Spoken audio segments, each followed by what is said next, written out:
ጴጥሮስ ተሳሳተ ተብሎ ተጽፏል። ሐዋርያት ተበተኑ ተብሎ ተጽፏል። አብርሃም በደለ ተብሎ ተጽፏል።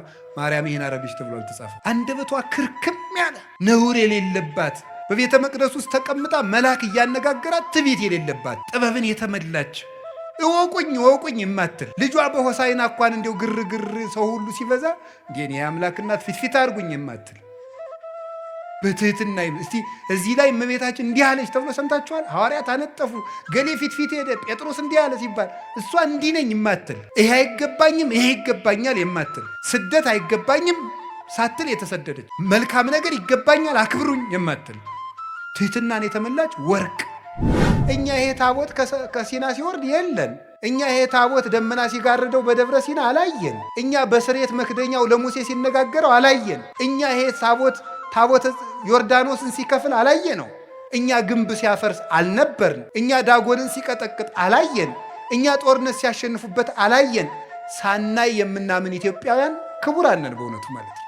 ለዚህ ነው እግዚአብሔር ታቦተ ጽዮንን የሰጠን ማለት ነው። አዎ አይተው የገፋትን ታቦት ሳናይ ተቀበልናት። እግዚአብሔርን በዚች ታቦት እየባረከን አለ። ሁለመናዋ ወርቅ ነው ማለት ስጋዋ ወርቅ፣ ነፍሷ ወርቅ፣ ህሊናዋ ወርቅ፣ ልቧ ወርቅ፣ ህዋሳቷ ወርቅ፣ ስሟ ወርቅ፣ ሁለንተናዋ ገንዘብ የሆነ ጸጋን የተመላች እጅ እግሯ ገንዘብ የሆነ ናት እመቤታችን።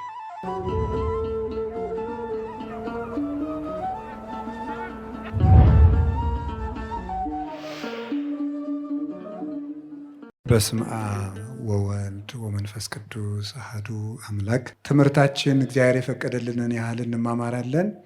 ስለምንማማረው የእግዚአብሔር ታቦት በሚል ርዕስ ነው የምንማማረው። እስኪ በሉ የእግዚአብሔር ታቦት ኦሪት ዘጸአት ምዕራፍ 25 ከቁጥር 1 ጀምሮ ያለውን ነው የምንማማረው። ስለ ታቦት ያስፈልጋል አያስፈልግም የሚል ትምህርት ከሆነ እናውቀዋለን ብላችሁ ትምህርቱን ገመታችሁ እንዳትጨርሱት እሺ። የእግዚአብሔር ታቦት በሚል ርዕስ ነው የምንማማረው። ይሄ የእግዚአብሔር ታቦት የሚለው ታቦት ማለት ቃል በቃል ሲተረጎም ማደሪያ ማለት ነው። ማደሪያ፣ ማረፊያ፣ መግቢያ፣ መኖሪያ ማለት ነው ትርጉሙ። ታቦት ማለት እሱ ነው። ማረፊያ፣ ማደሪያ ማለት ነው። የግዕዝ ቃል ነው ታቦት ማለት። ታቦትን የጀመረው እግዚአብሔር ነው። በላይ እግዚአብሔር በሰማይ ነው ታቦትን የጀመረ። በላይ በሰማይ ታቦት አለ። ራዕየ ዮሐንስ ምዕራፍ 11 ቁጥር 19 ላይ እንደምናነበው ሰማያት ተከፍተው በእግዚአብሔር ፊት የቃል ኪዳን ታቦት እንዳለ ቅዱስ ዮሐንስ በራእዩ ነግሮናል። እንግዲህ ራዕየ ዮሐንስ ምዕራፍ 11 ቁጥር 19 ላይ ያለው ታቦት ከሙሴ ታቦት የሚቀድም ነው። በምድር ላይ ያለው የታቦት ታሪክ በሙሴ ጊዜ ይጀምራል። ከዚያ በፊት የኖህ መርከብ ታቦት ትባላለች። እሷም ታቦት ነው የምትባለው። ስለዚህ ልዩነት ግን አለው። ያ ታቦት ይሄ ታቦት የተባለበት ከዚህ ሁሉ በፊት እግዚአብሔር ታቦት በሰማይ ሰርቶ አስቀምጠዋል። ለምን? የሙሴ ታቦት ከሰማዩ ታቦት የተቀዳ ነው። ቅዱስ ያሬድ ይህን ሲናገር ቀዳሚሃ ለጽዮን ሰማይ ሳረረ ወበዳግም አርአዮ ለሙሴ ዘከመ ይገብር ግብራ ለደብተራ ይላል። ከጽዮን ከታቦተ ጽዮን አስቀድሞ በሙሴ እጅ ከምትሰራው ከታቦተ ጽዮን ከደብተራ ኦሪት አስቀድሞ እግዚአብሔር ጽዮን ሰማያዊትን ሰራ አለ ቅዱስ ያሬድ። ምክንያቱም ዕብራውያን 8 ላይ ስታነቡ እግዚአብሔር ለሙሴ ምን ብሎታል? እንዳሳየውህ አድርገህ ትሰራ ዘንድ ተጠንቀቅ ብሎታል። እንዳሳየውህ አድርገህ ትሰራ ዘንድ ተጠንቀቅ ብሎታል። ያሳየው የሰማዩን ታቦት ነበረ። የሰማዩን ታቦት እግዚአብሔር አሳየው ይላል ቅዱስ ያሬድ። የቅዱስ ጳውሎስን የወሰደና ቀዳሚሃ ለጽዮን ሰማየ ሳረረ ታቦተ ጽዮን በሙሴ እጅ ተቀርጾ ከመሰጠቱ በፊትና የኦሪቱ መቅደስ ከመሰራቱ በፊት እግዚአብሔር ሰማይን ፈጠረ። በሰማይ ያለ መቅደስን ሰራ። በሰማይ መቅደስ አለ እንደምታውቁት፣ መንበር አለ። ወባቲ ለዛቲ ቤተ ክርስቲያን ስርዓተ መላእክት አርአያ ዘበሰማያት ቤተ ክርስቲያን ስትትሜሰል በጽርሐ አርያም ዘላይሉ። ለዚች ቤተ ክርስቲያን በሰማይ ያለ የመላእክት ስርዓት አላት ይላል አባ ጊዮርጊስ። ለዚች ቤተ ክርስቲያን በሰማይ ያለ የመላእክት ስርዓት አላት። ቤተ ክርስቲያን ስትትሜሰል በጽርሐ አርያም ዘላይሉ። ቤተ ክርስቲያን በላይ ባለችው በጽርሐ አርያም ወይም በሰማያዊቷ አዳራሽ በጽዮን ሰማያዊት ትመሰላለች ይላል። በሰማይ መንበር አለ፣ እዚህም መንበር አለ። በሰማይ ታቦት አለ። ራዕየ ዮሐንስ 11:19 እንደነገርኳችሁ እዚህ ታቦት አለ። በሰማይ መጋረጃ አለ፣ እዚህም መጋረጃ አለ። ትንቢተ ኢሳይያስ ምዕራፍ 6 ቁጥር 1 ጀምሮ እግዚአብሔርን በዓመተ ሞት ኦዝያን ረኢክዎ ለእግዚአብሔርን ዘይነብር ዲበ መንበሩ ነዋህ ወብርሁ ጥቀ ወምሉ ቤተ ስብሐቲሁ ወሱራፌል ይቀውሙ አውዶ። ኦዝያን በሞተ በዓመቱ እግዚአብሔርን በረጅም ዙፋን ላይ አየሁት እንዳለ በሰማይ መንበር አለው። ይሄ መንበር አለ። መቅደሱ መጋረጃው ሲከፈት የምታዩት መቅደሱ ውስጥ ያለው መንበር ይባላል። እግዚአብሔር ከላይ መንበር እንዳለው እዚህም መንበር አለ። ቤተ ክርስቲያን የሰማይዋ አምሳል ምልክት ስለሆነ እንተ በምድር ሥራዊሃ ወበሰማይ አይጹቂሃ፣ በምድር ስር ያላት በሰማይ ቅርንጫፍ ያላት ብሎ እንደተናገረ ቤተ ክርስቲያን ከሰማይ ወደ ምድር የወረደች ናት። ወለሀገርስ ሀዳስ ኢየሩሳሌም ርኢክዋን ዘተወርድ እምሰማይ፣ አዲሲቱን ኢየሩሳሌም ቤተ ክርስቲያንን ማለቱ ነው። ራዕየ ዮሐንስ ምዕራፍ 21 ላይ ሲናገር ከሰማይ ስትወርድ አየኋት ይላል።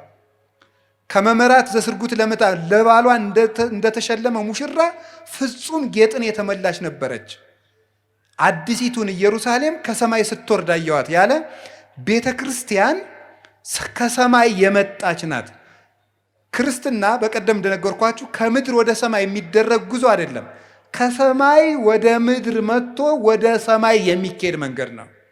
ስለዚህ በሰማይ ዙፋን እንዳለ አያችሁ፣ በሰማይ መንበር እንዳለ ተመለከታችሁ፣ በሰማይ ታቦት እንዳለ ተመለከታችሁ፣ በሰማይ መጋረጃ አለ። ንሕነሰ ከሲተነ ንሬኢ ስብሐተ እግዚአብሔር ይላል ቅዱስ ጳውሎስ። እኛ ግን የእግዚአብሔርን ክብር ገልጠን እናያለን ይላል። ጀርባዬን ታያለህ አታይም እንዳለ እግዚአብሔር ራሱን በራሱ ይሰውራል። የራሱ መሰወሪያ ያለው ያን ብርሃን ነው መጋረጃ ያለው የብርሃን መጋረጃ ያለው። አጽነነ ሰማያት ወረደ ውቆባርታይተ እገሪሁ ወረሰየ ጽልመተ መስዋሮ ወአውዶሂ ጽላሎቱ። በኪሩቤል ላይ ተጭኖ በረረ ወሰረረ በክነፈ ነፋስ። በኪሩቤል ጀርባ ላይ ተጫነ፣ ከዚያም በረረ፣ በነፋስ ክንፍ ተጭኖ በረረ።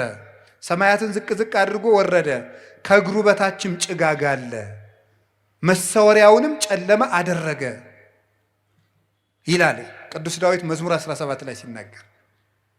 ይሄ ማለት እግዚአብሔር በኪሩቤል ጀርባ ላይ አለ፣ ራሱን ዝቅ አድርጎ ወረደ የተባለ ሰው ሆነ ነው። ለብሉይ ኪዳን ሲሰጥ በመግቦቱ ከፍጥረቱ ጋር አለ ኖረ ማለት ነው። ግን በምድር ስለኖረ ደግሞ ወቆባርታይተ እገሪሁ እግረ ባህሪውን መመርመር እንዳይቻል ከእግሩ በታች ጭጋግ አለ ማለት ራሱን በራሱ የሚሰውርበት ባህሪያዊ ግብር አለው ማለት ነው። ለኪሩቤልም አይመረመርላቸውም፣ በርቀተ መላእክትም አይመረመርም ማለት በነፋስ ክንፍ ተጭኖ በረረ ማለት በነፋስ በረረ ማለት ነፋስ ክንፍ ኑሮት አይደለም፣ ፈጣን ነው። በነፋስ ክንፍ የፈጠነ እንደማይደረስበት እግዚአብሔር ባህሪው አይመረመርም። መሰወሪያውን ጨለማ አደረገ፣ አይታወቅም። ስለዚህ መጋረጃ የእግዚአብሔር አይመረመርነት ምሳሌ ነው። ለሊከ ኪያከ አንጦላይከ ወለሊከ ብከ ተከደንከ ስቡር ብከ እበይከ አልቦ ዘየአምረከ ለሊከ ትጠይቅ ርእሰከ። ራስህን በራስህ ትጋርዳለህ። ራስህ በራስህ የተሰወረ ነው። አንተን የሚያውቅ ከቶ ማንም የለም። አንተ ራስህን ታውቃለህ ይላል ዮሐንስ ወልደ ነጎድጓድ በቅዳሴው ሲናገር። መጋረጃ ቤተ ክርስቲያን ውስጥ ያለው መጋረጃ የእግዚአብሔር አይመረመሬነት ምሳሌ ነው። እግዚአብሔር አለመመርመሩን አለመታወቁን የሚያስረዳ ነው። ዙፋኑ ክብሩን ጌትነቱን የሚያስረዳ ነው። ታቦቱ መስዋዕት ተቀባይነቱን የሚያስረዳለት ነው። መስዋዕት መቀበሉን። ሱራፌል በዙሪያው ይቆማሉ። ሱራፊ ማለት እሳታዊ ማለት ነው የቃሉ ትርጓሜ። በአንድ በኩል አጣኝ ተብሎም ይተረጎማል። 24 ናቸው። ራዕየ ዮሐንስ ምዕራፍ 4 ቁጥር 1 ጀምሮ እንደምናነበው ሱራፌል 24 ናቸው። ምዕመናን አንድ ነገር ልንገራችሁ። ማስታወሻ የምትይዙ ምዕመናንን አያለው። ማስታወሻ ስትይዙ ጥቅስ ብቻ አትያዙ። እሺ፣ ጥቅሱን ለምን እንደጠቀሳችሁት አይገባችሁማ። ቁጥር ብቻ ተጽፎ ምን አይደል? ሐሳቡን ከነ ቁጥር ነው መጻፍ። ገባችሁ? ያው እናት ለሁሉ እንደምትጨነቅ መምህር ለሁሉም ማሰብ አለበት ነው። መናገሬን ሳይሆን መያዛችሁን ማሰብ ስላለብኝ ነው። ስለዚህ ማስታወሻ ስትይዙ ቁጥር ብቻ አትይዙ። ሐሳቡን ትጽፉና እዚያ ቁጥር ስትጽፉ ቁጥሩ ለምን ጉዳይ እንደተጻፈ ታውቃላችሁ። የመጽሐፍ ቅዱስ ኃይለ ቃል ለብዙ ምስጢር ስለሚጠቀስ ማለት ነው። አንዱ ኃይለ ቃል ብዙ ምስጢር ስላለው። እሺ፣ ስለዚህ ዙፋን ነገርኳችሁ፣ መጋረጃ ነገርኳችሁ፣ ታቦት ነገርኳችሁ። ሱራፌል ደግሞ አሉ። ሱራፌል 24 ሽማግሌዎች ይላቸዋል። ሽማግሌ የሚለው ልብ በሉ፣ በግሪኩ ሽማግሌ የሚለው ቃል በዚህ ልሂቅ ማለት ነው። ልሂቅ ማለት ታላቅ ቄስ ማለት ነው እንጂ ሽማግሌ አረጋዊ በእድሜ የጎለመሰ ማለት አይደለም። በግሪኩ ሽማግሌ የሚለው ቄስ ተብሎ ነው የሚተረጎም፣ አባት የበላይ ማለት ነው። ኢልደር የሚለው የእንግሊዘኛው ዝም ብሎ ሽማግሌ ብሎ ወስዶታል። ሐሳቡ ግን ግሪክኛው መጽሐፍ ቅዱስ ትልቅ ሽማግሌ የሚለው ቄስ ማለት ነው። አሁን ከምዕመናን የታመመ ቢኖር ሽማግሌዎችን ይጥራ ሲል ቄስ ማለት ነው። ልሂቅ ታላቅ የበላይ ማለት ነው። ስለዚህ 24 ሽማግሌዎች ናቸው። 24 ለምንድን ነው የሆኑት? 25 ለምን አይሆኑም? 23 ለምን አይሆኑም? ለዚህ ኦርቶዶክሳዊት ቤተክርስቲያን የመጻሕፍትን ልብ የምታውቅበት ቁልፍ አላት። 24 የሆነበት ምክንያት 24 ሰዓት በምድር ለምታገለግለው ቤተክርስቲያን መነሻ እንዲሆኑ ነው። 24 ሽማግሌዎች ላይ ያሉ፣ እዚህ ደግሞ 24 ሰዓት የሚያገለግሉ ካህናት አሉ። ማታ ስቦ ወዱስ ሳረረ ኩሉ ዓለመ ባህቲ ቃል ተብሎ ማይሌት ይጀምራል። ሰዓታት አለ። ኪዳን ማለዳ ይደረሳል። ስባተ ነግህ የሚባል አለ፣ እሱ ይደረሳል። የውሎ ስባተ ነግህ አለ፣ እሱ ይደረሳል። ቅዳሴ አለ፣ የሰርክ ምህላ አለ። 24 ሰዓት ይሄን ዑደት ተከትሎ ይቀጥላል። 24 ሰዓት ለምታገለግለው ህየንተ ሱራፌል ብነ ካህናት ያለው ለዚህ ነው። በሱራፌል ፈንታ እዚህ ካህናት አሉናል። እዚያም ያጥናሉ፣ እዚህም ይታጠናል። እዚህም ጸሎት ያደርጋል፣ እዚያም ጸሎት አለ። እዚህም ታቦት አለ፣ እዚያም ታቦት አለ። ወተአዘዘ አሐዱ እምሱራፊ ወነሳ እሳተ በጉጠት እምስዋ ሰማይ ወአልከፈኒ ከናፍሬ እንዘይብል አይተትኩ ለከ ኃጢአተከ። ከሱራፌል አንዱ ታዘዘ፣ ከሰማይ መሰዊያም እሳት አምጥቶ ከንፈሬን አስነካኝ ለምጼንም አራቀልኝ ይላል ኢሳይያስ ምዕራፍ 6 ላይ ኢሳይያስ 6 ሲናገር ከሰማይ መሰዊያ እሳት አምጥቶ አስነካኝ ይላል። በሰማይ መሰዊያ አለ፣ ረቂቅ ዕጣን አለ። እንዲህ ነው እንዲያ ነው ብሎ ማስረዳት አይቻልም። እግዚአብሔር ባወቀ ነው። ለእግዚአብሔር ልክ አይበጅለትም። ለእግዚአብሔር አጥር የለውም። ለእግዚአብሔር መጠን የለውም። እጁ ሰፊ ነው። ስልጣኑ ካህሊ ናት። እዴ ሳረረት ለምድር የማነ አጽንዓቶ ለሰማይ። እጄ ምድርን ሰርታለች፣ ቀኜ ደግሞ ሰማይን አጽንቶታል። መኑ ዘሰፈሮን ለማይ በስዝሩ፣ ባህርን በፍኙና በስንዝሩ የሰፈራት ማን ነው? እግዚአብሔር ነው። ይሄን የሚችል እግዚአብሔር በማናውቀው መንገድ ዕጣን አለው፣ ማይጠንት አለው፣ ረቂቅ መሰዊያ አለው። ያንን ለሙሴ አሳየው እግዚአብሔር። በሰማይ ያለውን መጋረጃ፣ በሰማይ ያለውን ታቦት፣ በሰማይ ያለውን መንበር አሳየው። ይሄንን ሰማይን እንዲህ አድርጎ እግዚአብሔር በሰማይ አዘጋጅቶ ቆየና በሙሴ ዘመን ገለጠው። ወበዳግም አርአዮ ለሙሴ። ከዚያ በኋላ ይሄንን ለሙሴ አሳየው። ዘከመ ይገብር ግብራ ለደብተራ። የደብተራ ኦሪትን አሰራሯን፣ ውስጧን፣ ብስጧን፣ ብስያጧን ይላሉ። አይገባችሁም? ይሄ የትርጓሜ አማርኛ ነው። ብስጥ ብስያጥ ታውቃላችሁ? የማይገባ ነገር ነው አይደል? እናንተስ ራሱ አሪፍ ነው ምናምን ትሉ የለ? እኛም የማይገባችሁን ቋንቋ ማውራት አለብን አንዳንድ ጊዜ ማለት ነው። እናንተ ስንት ነው የምትቀልዱብን በየመናኸሪያው በየመኑ ማለት ነው። የማናውቀውን አማርኛ እያለጋችሁ ሰምታችኋል። ብዙ አሁን እኮ የዱርዬ ቋንቋ ራሱ በአማርኛ ስነ ጽሁፍ የአራዳ ቃላት እየተባለ ይሰጣል እኮ እንደ ኮመን ኮርስ ሆኖ እዚያው ውስጥ ይሰጣል። ይገርማል እኮ ከቤተ ክርስቲያን ጋር ብትግባቡ ይጋባል። የዱርዬ ቋንቋ ከምታጠኑ ማለት ነው። አሁን የአዲስ አበባ ሰው ሲያወጋ አንተ እያለ ያወራል። እኔ ያስቀኛል። ለምሳሌ ቤተ ክርስቲያን ለምንድን ነው የማትመጣው ሲባል እኔ ነኝ እንደዚያ ስለው፣ ያው ልጆችን ትምህርት ቤት ትወስዳለህ፣ ሚስት ትቆጣብሃለች ምናምን ለመነኩሴው እኮ እንዲህ እያለ የሚያወራው እንዴ ራስህ ሚስቴ እያልክ አታወራም እንዴ? አንተ እያላችሁ የምታወሩት ለምንድን ነው? በሁለተኛ መደብ ማለት ነው። ያው ትተኛለህ፣ ታንቀላፋለህ። ረኔ አልተኛም እላለሁ እኔ እንደኔ ልጅ የለኝም። እዚያው ራስህን ቻል ማለት ነው። ስለዚህ በሁለተኛ መደብ የምታወጉት ነገር ይሄ ሁለተኛ መደብ ምንድን ነው? ሰከንድ ፐርሰን ነው አይደለም? እንደሱ እያደረጋችሁ የምታወሩት ነገር አቁሙ። እኔ እየረፈደብኝ ነው ማለት ያለባችሁ እንጂ አንተ እያላችሁ አታወሩ ነው። ስለዚህ የደብተራ ኦሪትን አሰራሯን እግዚአብሔር ለሙሴ አሳየው። ሙሴም ባስልኤልና ኤልያብ የሚባሉ ጠበብትን ሰጥቶ እንዲሰራ አደረገው ማለት ነው። ሲሰራ እግዚአብሔር ሙሴን ወደ ሰማይ አሳርጎ ማለት ሕሊናውን ነጥቆ ተራራ ላይ አቁሞ 40 ቀን ጾሞ እግዚአብሔር ተገልጦ የሰጠው አሰራር። እኔ በዚህ ዘመን ታቦትን ጣዖት የሚሉ ሰዎች የሚያስቁኝ እንዲሁ በጣም ይገርማል። እንደ ድንቁርና ያለ ጌትነት የለም መቼም። አለማወቅ ትልቅ ጌትነት ነው። ስጋት የለም። ሰው እኮ እየተማረ ሲሄድ ፈሪ እየሆነ ነው የሚሄድ። ታውቃላችሁ? ፈሪ ማለት ነው ማለት ነው። ኧረ ይሄንስ ነገሌ ቢናገሩት ይሻላል ነው የሚለው። እኔ ባበላሸውስ ነው የሚለው። የማያውቅ ሰው ምን አለ? ደፋር የሚሆነው ሕፃንና ምንድን ነው አልተማረ ሰው ነው። ያልተማረ ሰው ደፋር ነው። ቁንጫ፣ ዝንብ ያልተማረ ሰው አንድ ነው። እንደ እውነቴን ቁንጫ አሁን ዘሎ የጳጳስ ቆብ ላይም ሊቁጭ ሊል ይችላል። ምን አገባው? ቁንጫ ምን ዝንብም እንደዚህ ነው። ሬት ቆይቼ ነው አትል ምን አትል የፈለጋት ቆሻሻ ቦታ ቆይታ መጣ የሰዎቹ ማዕድ ላይ ቁጭ ትላለች። እንደ ያልተማረ ሰው እንደዚያ ነው። ደፋር ዝም ቁጭ ልበል ከእውቀት ማዕድ ላይ እንደው ደርሶ ቁጭ ይላል። ሀፍረት ራሱ የለውም። ሰው እኮ ቢችል ማወቅ፣ ካላወቀ መጠየቅ፣ ካልጠየቀ ደግሞ ማፈር ጥሩ ነው። እውነቴን ነው የምነግራቸው። አሁን ታቦት ጣዖት ነው ይላሉ ሰዎች። እግዚአብሔር ታቦትን የሰጠ ማን ነው? አሰራሩን የተናገረ ማን ነው? ታዲያ ታቦት እንዴት ጣዖት ሆነ ስትሏቸው አይ በሐዲስ ኪዳን ነው እንጂ በብሉይ ኪዳን እኮ አይደለም ይላል። ያ ማለት ምን ማለት መሰላችሁ? ሲገለበጥ እሺ የሐዲስ ኪዳኑ ታቦት አልፏል ብለን እንኳን እንደነሱ ብናወጋ ምን የሚል ሐሳብ አለው? ታቦት ጣዖት ነው ይላል ነው። አዎ መቼ? ዛሬ።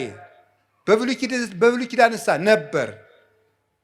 እሺ ታቦት ዛሬ ጣዖት ከሆነ እግዚአብሔር በብሉይ ኪዳን ዘመን ጣዖት እያመለክን እንድንቆይ ይፈቅዳል ማለት ነው?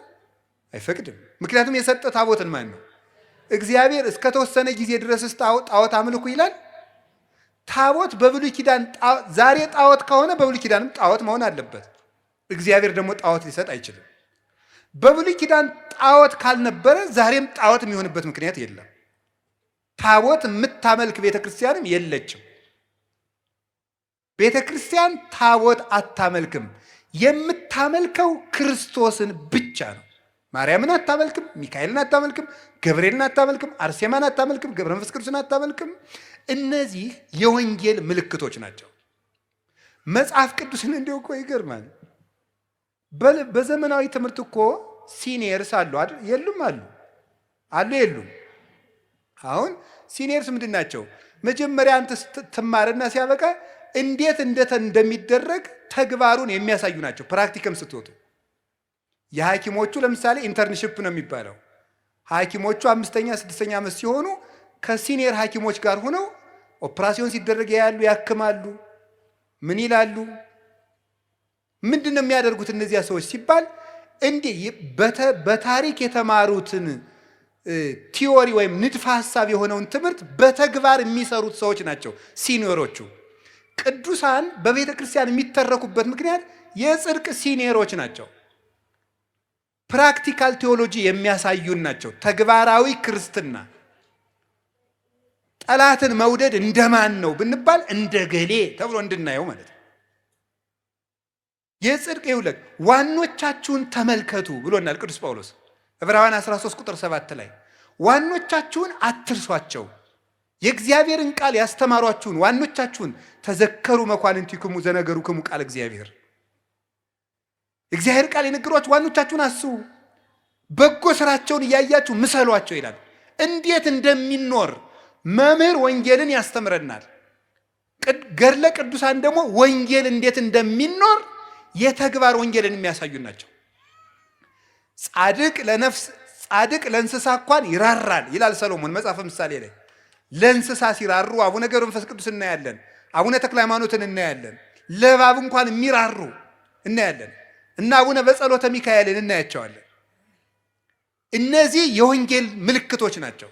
የምናስባቸው መልካም ነገራቸውን እያየን እንድንከተል ነው። በቤተ ክርስቲያን ውስጥ ታቦት የሚመለክባት ኦርቶዶክስ ቤተክርስቲያን የለችም። የሚመለከው ክርስቶስ ነው። በታቦቱ ላይ የሚጻፈው ስምም የኢየሱስ ክርስቶስ ነው። ከመለስሙ ለግዚእነ ኢየሱስ ክርስቶስ ይስግድ ኩሉ ብርክ ዘውስተ ሰማይ ወዘውስተ ምድር ወዘበታሕቲሃ ለምድር የሚለው ፊልጵስዩስ ምዕራፍ 2 ቁጥር 8 ላይ ያለው ለኢየሱስ ክርስቶስ ከሰማይ በላይ ከምድር በታች በምድርም ያለው ጉልበት ሁሉ ሊሰግድ ይገባል የሚለው ነው የሚጻፍበት። ስለዚህ በብሉይ ኪዳን እግዚአብሔር ታቦትን ለምንድን ነው የሰጠ ስትሉ የሰማይ ስርዓትን ለማሳተፍ ነው። የሰማይ ስርዓትን ለማሳተፍ እግዚአብሔር ለሕዝቡ ቅርብ መሆኑን ለማሳየት ነው። ታቦት ሰጠ። መስጠት ቅርብ ወዳጅነት ነው። መስጠት ቅርብ ወዳጅነት ነው። መቀበልም ወዳጅነት ነው። ከምትጠሉት ሰው ስጦታ አትቀበሉ። ዕቃ ከመቀበል ልብን መቀበል ይቀድማል። ዕቃን ከመስጠትም ልብን መስጠት ይቀድማል። ስለዚህ መስጠትና መቀበል የፍቅር ምልክት ነው። እግዚአብሔር ታቦት ሰጠ። ቅርብነቱን አባትነቱን እግዚአብሔር ከኛ የራቀ አይደለም እንዲሉ ነው። 400 ዓመት በመከራ የኖሩ እስራኤላውያን እግዚአብሔር ሩቅ አይደለም ከኛ ጋር ነው እንዲሉ ታቦቱ ላይ ብርሃን እያሳረፈ ደመና እየከበበ ያሳያቸዋል። በታቦቱ ደግሞ በግ እያረዳችሁ አቅርቡልኝ፣ ርግብ አቅርቡልኝ፣ የበግ ደም የፍየል ደም አምጡልኝ ይላቸዋል። እግዚአብሔር የፍየል ደም፣ የበግ ደም፣ የወይፈን ደም፣ የኮርባ ደም፣ የርግብ ደም ርቦት፣ ስንዴ ርቦት፣ ወይን ርቦት ጠምቶት አይደለም አቅርቡ የሚለው። ምን ማለት ነው? አንድ ሰው አንዲት ድሃ ለአንድ ንጉሥ እችን እንደው ቅመስልኝ ብትለው ንጉሱ ቢቀበላት ምን ያህል ደግ ንጉሥ ነው፣ የድሃይቱን ገንዘብ ተቀበለ ተብሎ ይደነቃል። እግዚአብሔር ይሄን አምጡልኝ የሚለው ደግነቱን እንደሚወደን ለመግለጥ ነው። እንደሚወደን የምትወዱትን ሰው ስጦታ ትቀበላላችሁ። እግዚአብሔር እንደሚወደን ለማመልከት በታቦቱ ስጦታ ይቀበል ነበር። ታቦቱ የአብሮነት የሱታፌ እግዚአብሔር ከእግዚአብሔር ጋር የመኖር ማዕከላዊ ምልክት ነው የነበረው።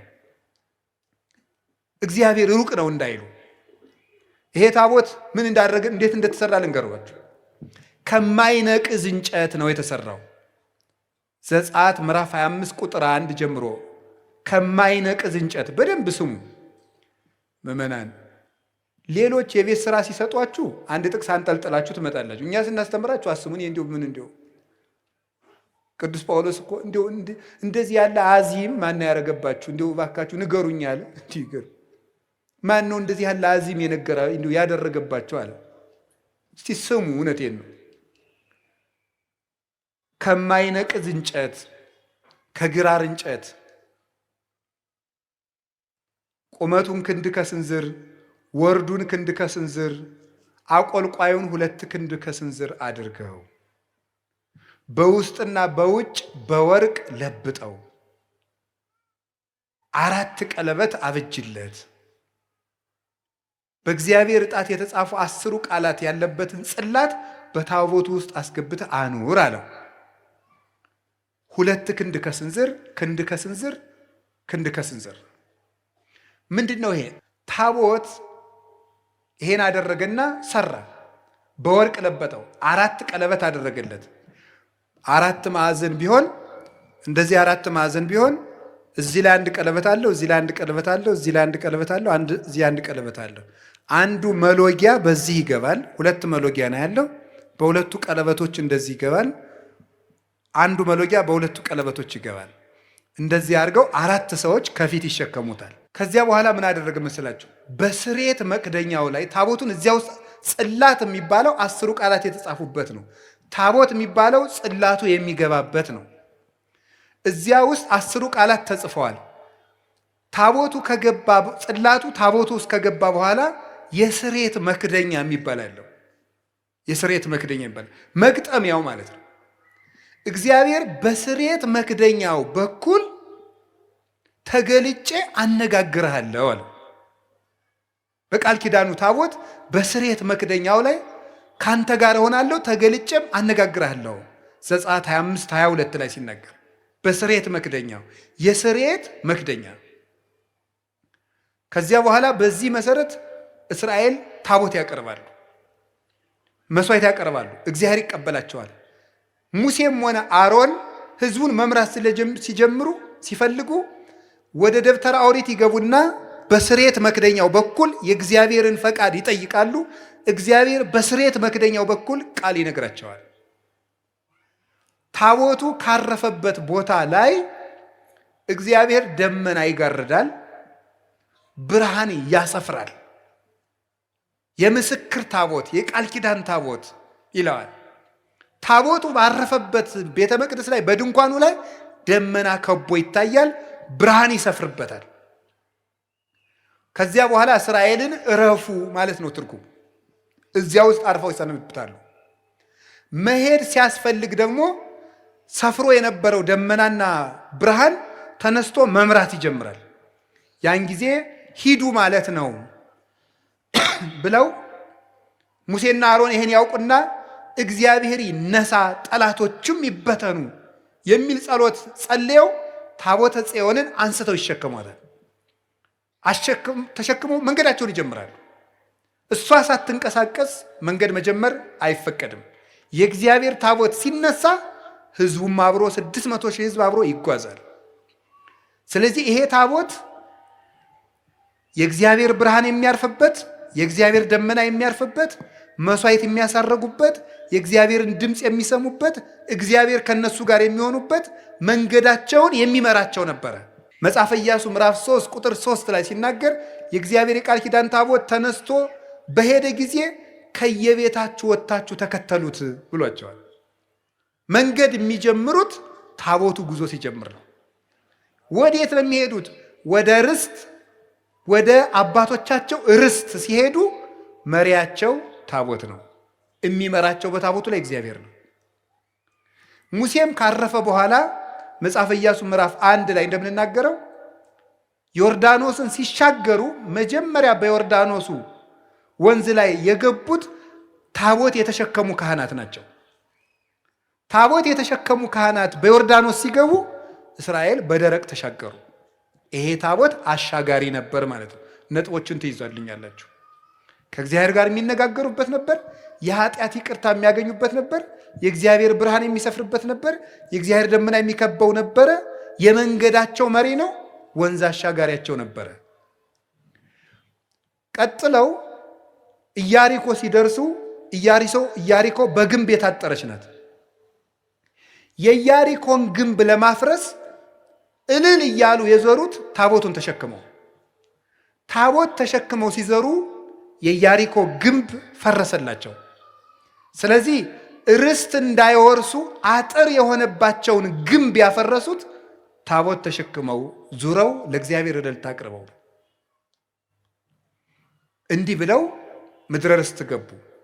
ምድረ ርስት ገቡ ከእግዚአብሔር ጋር ሲታረቁበት፣ ቃለ እግዚአብሔር ሲሰሙበት፣ ይቅርታ ሲያገኙበት፣ ጠላት ሲያሸንፉበት ኖሩ። እንዲህ እያለ ከዛሬው ታሪክ ይደርሳል። እንደተማራችሁት በየደብሩ በዛሬው ጊዜ የኤሊ ልጆች በደሉ፣ ተምራችሁታል በየደብሩ። የዛሬው ሐሳቤን የሌላ ስለሆነ የእነሱ ታሪክ ላይ አላተኩርም። እግዚአብሔርን ሲበድሉ እግዚአብሔር ታቦተ ጽዮን እንድትማረክ አደረገ። ጦርነት መጣ። አፍኒንና ፊናስም አስመሳይ ሆነው ሳለ እውነተኛ ካህናት መስለው ታቦቱን ተሸክመው ሄዱ። ታቦቱን በድለው ታቦቱን ተሸክመውት ሄዱ። እግዚአብሔር ካህናቱን አስገድሎ ታቦተ ጽዮን ተማርካ ሄደች። ታቦት የእግዚአብሔር ከሆነ ለምንድን ነው የሚሰረቀው ይላል። ራሱን ያልጠበቀ ታቦት እንዴት አንተን ይጠብቃል ይላል። ለምን ይመስላችኋል? አልመቸው ሲል ነው የሚሰረቀው። እቤት ሌባ ሲበዛ እንዴ ይገርማችኋል እኮ።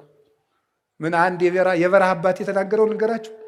እብድ ከደጅ ሆኖ ድንጋይ ሲወረውር በጊዜ ካላስቆምከው እና የመጀመሪያውን ድንጋይ አውጥተህ ካልጣልክ ቀኑን ሙሉ ሲወረውር ከዋለ ድንጋዩ ከቤት ሞልቶ አንተ ወጥተህ ትሄዳለህ። ሲከመር ማረፊያ ታጠና ወጥተህ ትሄዳለህ። እና እብድ የወረወረው ብዙ አለ ነው። ድንጋይ ሲበዛ ሰው ቤቱ ይወጣል። ወጥታ ሄደች። አፍኒንና ፊናስ 3 በደል በድለዋል። ምን የቄስ በደል ምን ያደርግላቸዋል? በደሉ ነው። ተማረከች። ተማርካ ሄደችነት ምን አደረገች? የእግዚአብሔር ታቦት የሚማረከው 1 ከቤት በደል ሲበዛ፣ 2 ተአምራትን ሄዶ ለመግለጥ ነው። ተማርካ የት ሄደች? ፍልስጤም ሄደች። ፍልስጤም ወስደው ምን አደረጉት? ከጣዖት ቤት አስቀመጡት። ሲያስቀምጡት ምን አደረገው? በበነጋው ዳጎን ሲታይ ዳጎን ማለት ዓይን እያለው ጥሩ ዓይን የተቀረጸለት ጥሩ ጆሮ ያለው ጥሩ ከንፈር ያለው ጥሩ እጅ ያለው ጥሩ እግር ያለው ወርቅ የለበሰ ግን ድንጋይ ነው። እንደዚህ ወርቅ የለበሰ እለሰ ይሰማዩ መምህራነ ዘየአምሩ መጻሕፍተ ኢፉድፉዳን እሙንቱ እምዳጎኖሙ ለሰብአ ዛጦነ።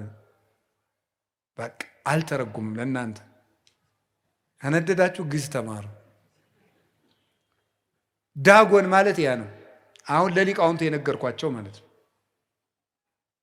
ስለዚህ ከዳጎን አጠገብ ሲያስቀምጡት በበነጋው ሲመጡ ዳጎን ከታቦተ ጽዮን ሰግዶ ተገኘ። ተንበርክኮ እኔ አይገባኝም ብሎ ሰግዶ ተገኘ። በታቦቱ ላይ ያለው እግዚአብሔር ኃይል ነው። ታቦት እንጨት ነው፣ ታቦት ድንጋይ ነው ይላል ጅል። አዎ እንጨት ነው፣ ግን የሚሰብር እንጨት ነው። ሰብሮ ይጥላል። ይኸው ዳጎንን ሰበረው። እንጨት እኮ ነው፣ የግራር እንጨት ነው ታቦት። ወቁት እንዲሁም ማለት የግራር እንጨት ነው። ከግራር እንጨት ታቦት ስራ አለው። ግን ኃይል ያለው እንጨት፣ ግን ብርሃን የሰፈረበት እንጨት፣ ግን ደመና የከበበው እንጨት፣ ግን እግዚአብሔር የባረከው እንጨት፣ ግን ወንዝ የሚፈራው እንጨት፣ ተራራ የሚንቀጠቀጥለት እንጨት ወሰዱና እንዴት እንዲህ ምን ሆኖ ነው አያ ዳጎን ብለው በበነገው ደግሞ ከፍ አድርገው እሱን አንስተው እንዲሁ ይገርማል። ራሱ የሚወድቅ ደግሞ ታቦተ ጽዮንን ታች አድርገው ተገኘ። ጭራሽ በበነገው የዳጎን እግሩ ለብቻ፣ እጁ ለብቻ፣ ጭንቅላቱ ለብቻ ሆኖ ተቆራርጦ ተገኘ። አንደኛ ሳሙኤል ምዕራፍ 4ን በደንብ አንብቡት። ፍልስጤም ውስጥ እንደተደረገ ከዚያ በኋላ የሀገሩን ሰው በሙሉ እበጥ መታቸው። እባጭ ማለት ምን እንደሆነ ታውቃላችሁ? አዎ እባጭ ማለት የሰው ልጅ የመረቢያ አካሉ ግንድ ሆኖ አበጠ ማለት። መራመድ መንቀሳቀስ አቃተ። አይጣ ላይ ድረስ ነው። ኧረ ትሂድልን ይቺ ታቦታል። አዎ ከጋዛ ወደ አዛጦን፣ ከአዛጦን ደግሞ ወደ ጌት፣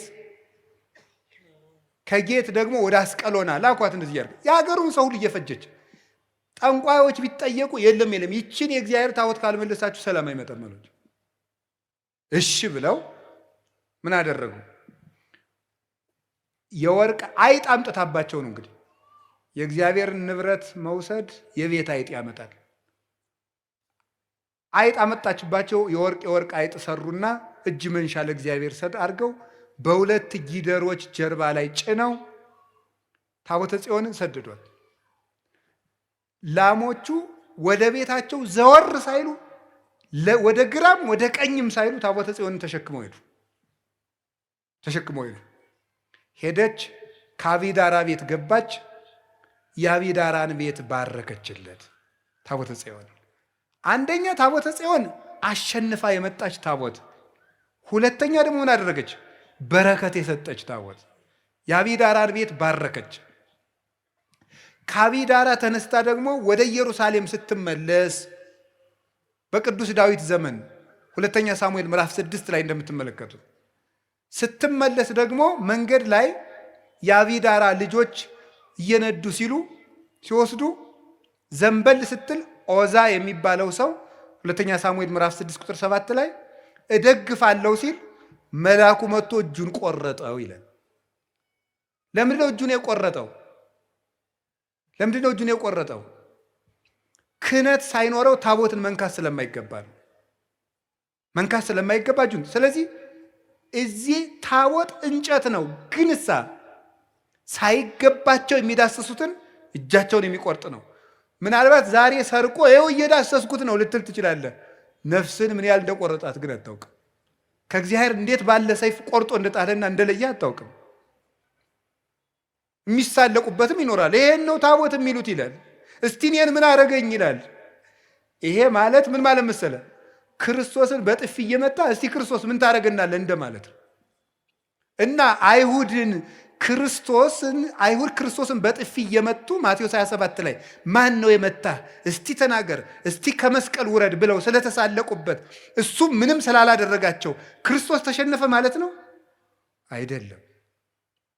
አንተ ሰው አለ ቅዱስ ጳውሎስ ሮሜ 2 ላይ ትፈቅድኑ ታስተአብዶ ለእግዚአብሔር በብዝኃ ምሕረቱ ወበኦሆ ብሂሎቱ።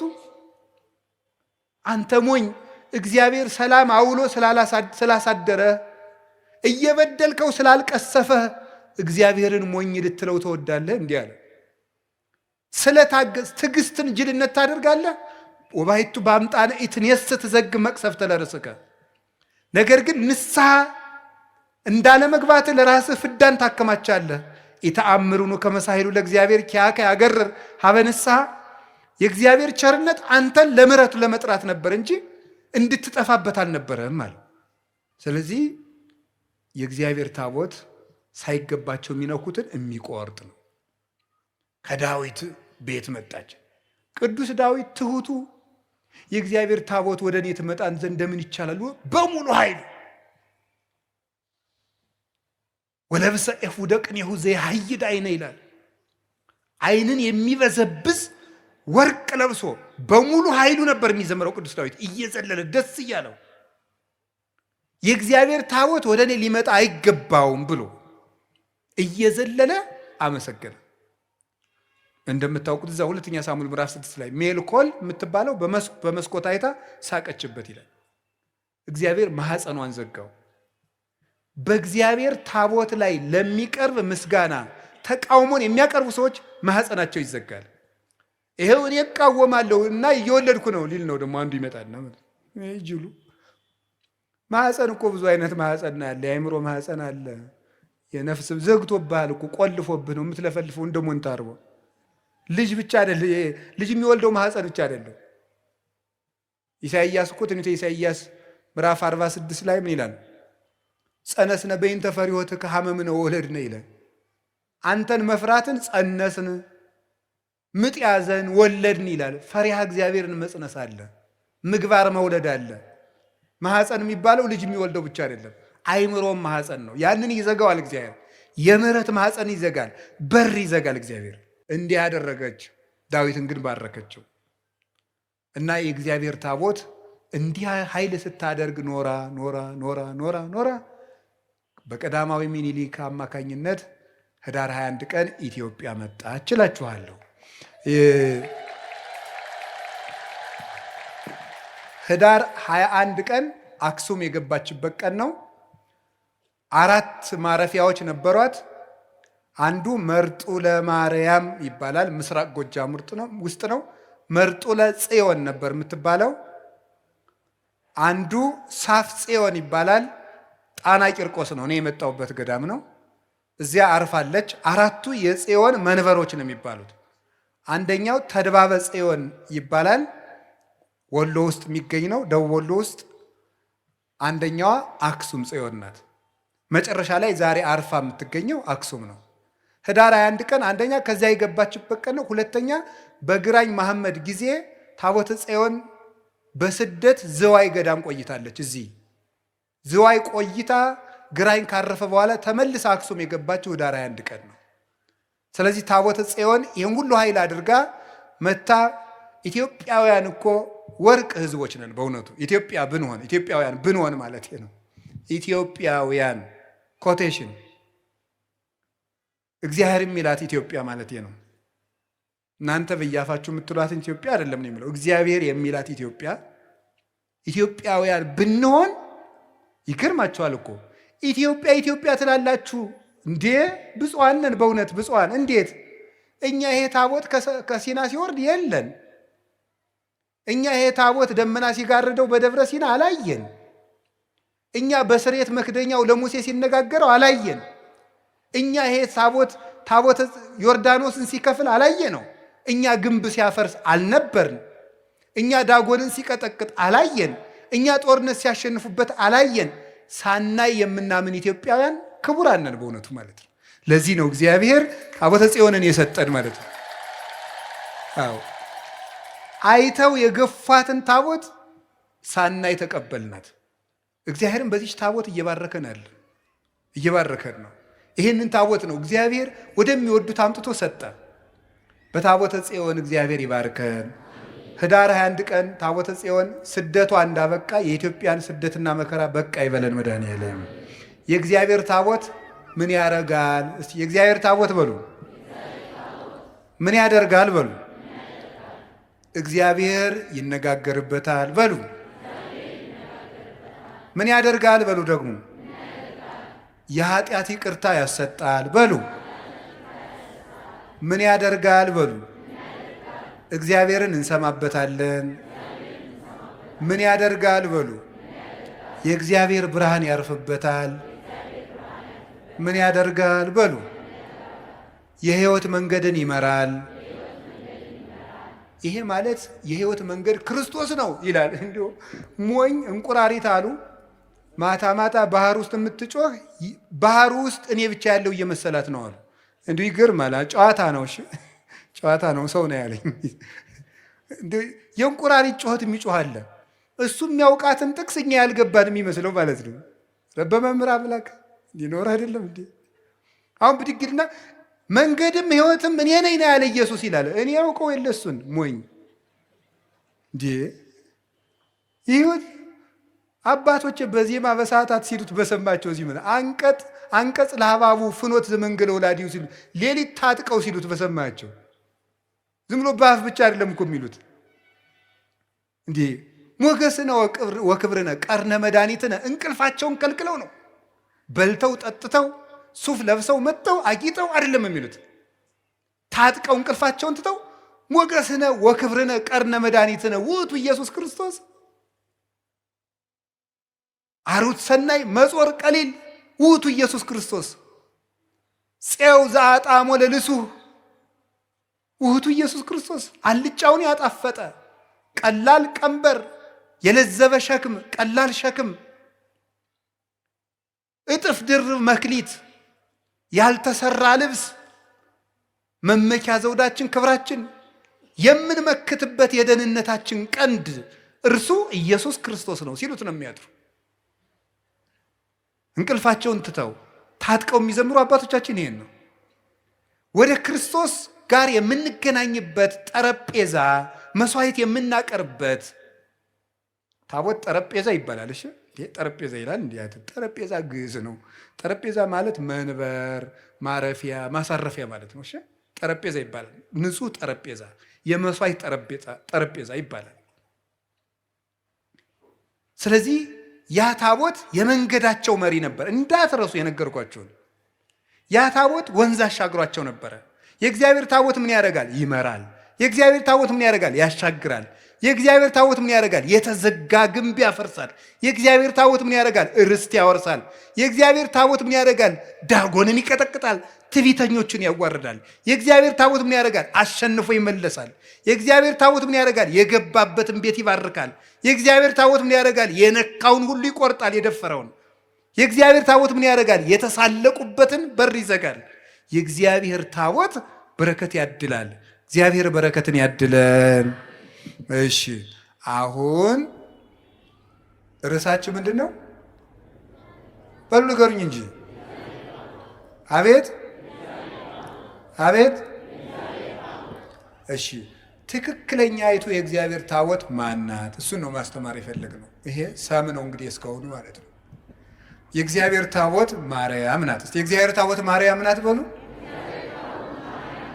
የእግዚአብሔር ታቦት ማናት?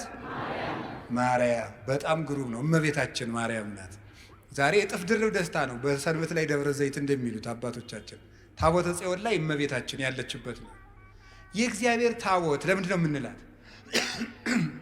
እንግዲህ ታቦቱን ከምን አይነት እንጨት ስራው ነው ያለ? አቤት ከማይነቅዝ እንጨት። በላዩ ላይ ምን አድርግበት ብሎታል? ወርቅ በሉ እንጂ በወርቅ ከማይነቅዝ እንጨት በሉ። ድገሙ ሁላችሁ፣ አፍ ያላችሁ ሁሉ።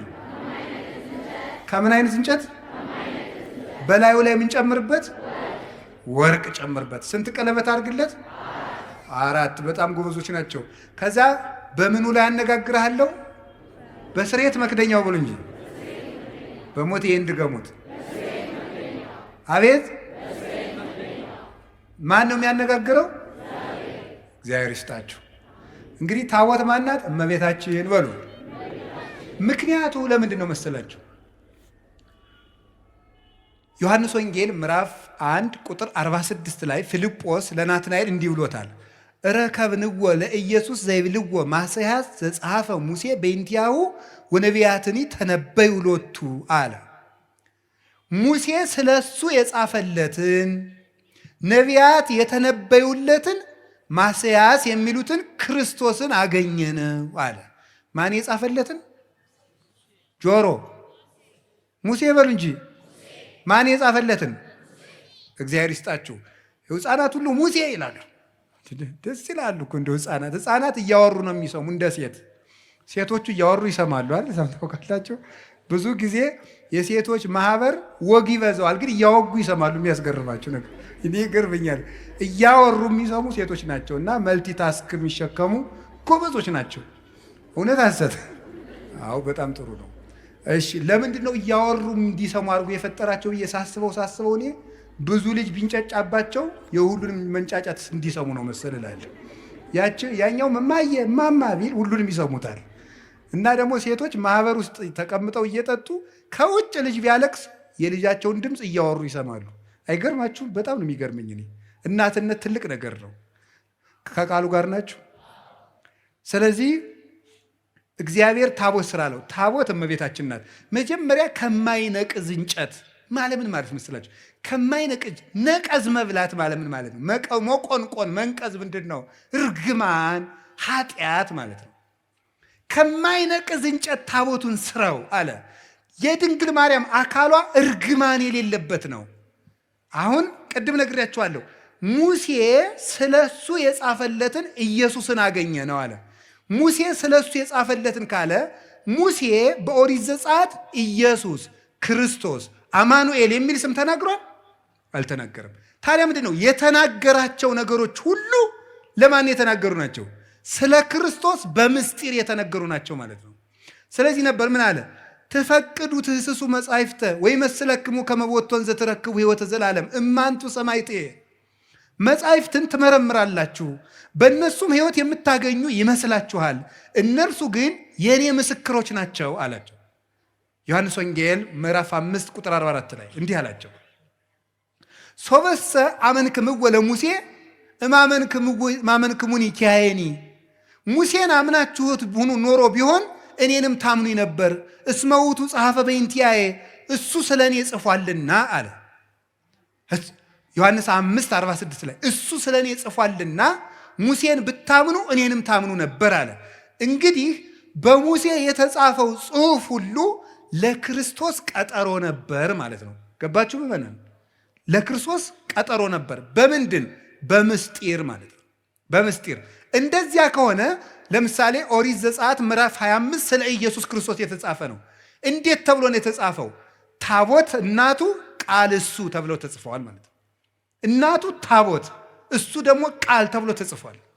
እንዲህ ብሎ ነው የተጻፈው። ኦሪት ዘጸአት ምዕራፍ 25 ቁጥር 1 ላይ ማይነቅዝ እንጨት፣ እንግዲህ እናቱ ታቦት ናት።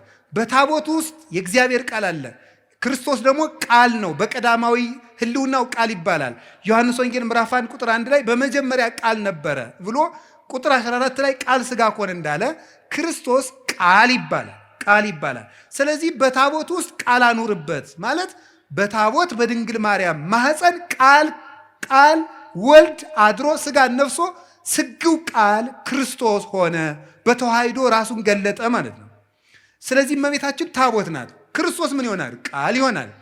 እንደዚያ ከሆነ ቃሉ የሚገባበትን ታቦት የማይነቅዝ እንጨት ይሁን ማለት ድንግል ማርያም እግዚአብሔር የሚያድርባት ስለሆነች የእሷ አካል እርግማን የሌለበት ነው ማለት ነው።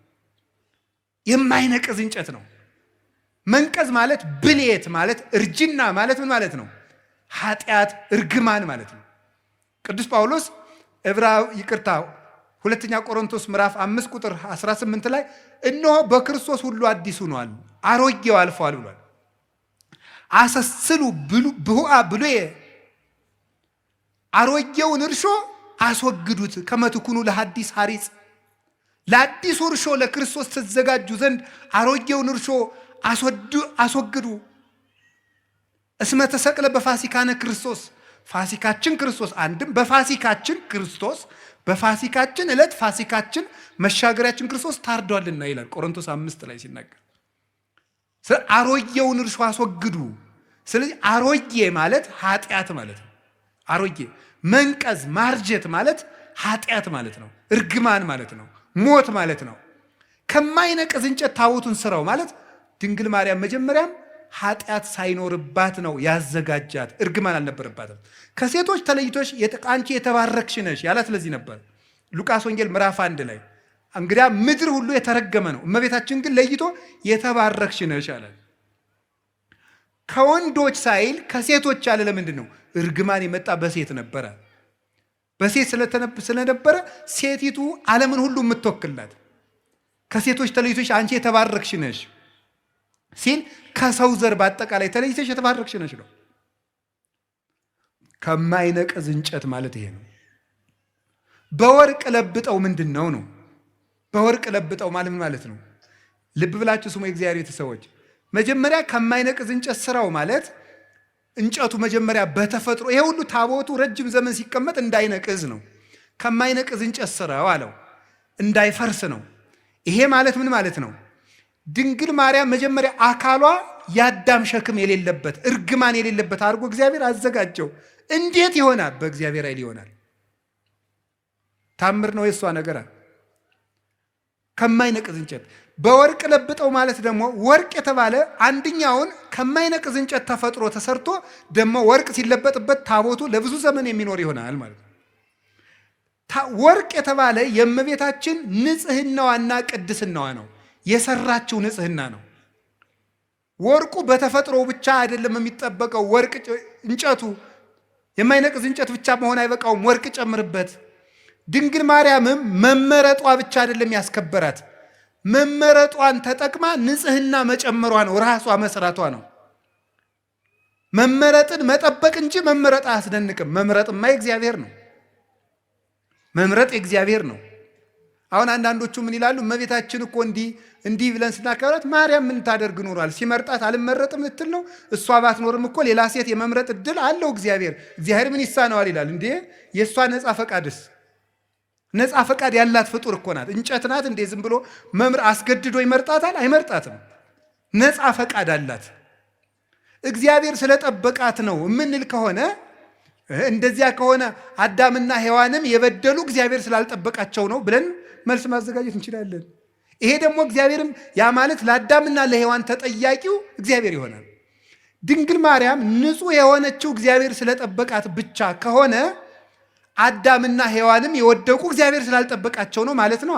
እንደዚያ ከሆነ ደግሞ በሔዋንና በአዳም አዳልቶባቸዋል ማለት ነው እግዚአብሔር ደግሞ ባህሪው እንደዚህ አይደለም። ፈታሒ በጽድቅ ኮናኔ በርት ነው። በእውነት የሚፈርድ ነው። ኮናኔ በርት እውነት የሚፈርድ ነው። ፍርድ አይገመድልም።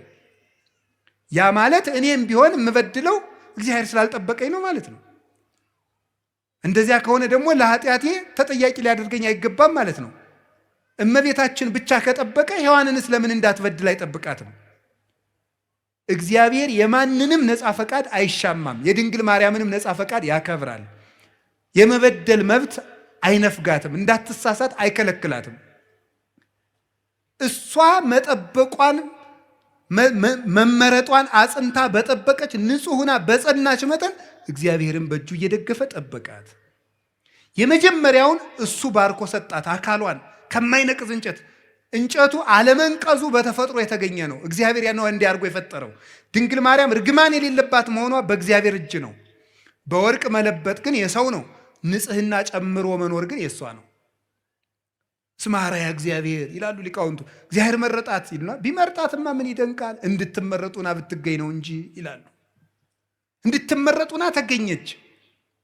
ምርጫዋን ደግሞ አጸንታ ያዘች። ቅዱስ ጳውሎስ መመረጣችሁን ታጸኑ ዘንድ ከፊት ይልቅ አሁን ትጉ ያለን ለዚህ ነው።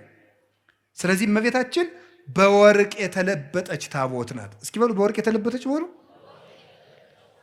እማይነቅዝ የሚለው ትርጉሙ ምንድን ነው? አይ እናቶች እንደው ምዕመናን እንደው ደጋግናችሁ እኮ እናንተ። እማይነቅዝ የሚለው ምንድን ነው ትርጉሙ? ለእመቤታችን ሲሆን ኃጢአት የሌለባት ነው። እርግማን የሌለባት። እስኪ እርግማን የሌለባት በሉ። ወይም የአዳም ጉስቁልና ያላረፈባት። እንጨቱ በተፈጥሮ የማይነቅዝ ነው። እመቤታችንም እግዚአብሔር ሲፈጥራት ከእናቷ ማህፀን ሲለያት እርግማን እንዳይኖር አድርጎ ነው የጠበቃት። አቀባ ጰራቅሊጦስም ከርሰማ ወይ ረኩሰት በምንትንም ዘፈጠራ። እንዴት ሊሆን ይችላል? ከመምጽውር ጽሩየ ገብረ አለ ቅዱስ ዮሐንስ አፈወርቅ። ይሄ እንዴት ሊሳካ ይችላል ካል ወርቅ ከጭቃ እንደሚገኘው ነው አለ።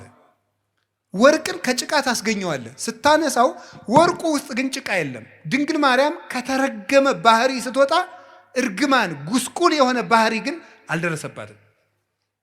አባቶቻችን በብዙ ነገር ተርጉሞ በሾህ መካከል እንደተከበበች ጽጌረዳ ይላል። ጽጌረዳ አበባ እሾሁ መሃል ላይ ናት። እሾሁ ግን የለባትም። ድንግል ማርያም የእርግማን እሾህ ባለበት ዓለም ውስጥ እርግማኑ ሳያርፍባት ወጣች። እንደ ጽጌረዳይቱ መዓዛዋን ብቻ ይዛል። መዓዛ አፏሃ ከመኮል ወኩሉ ነገራ በሰላም ያለ ቅዱስ ያሬድ ይህን ነው።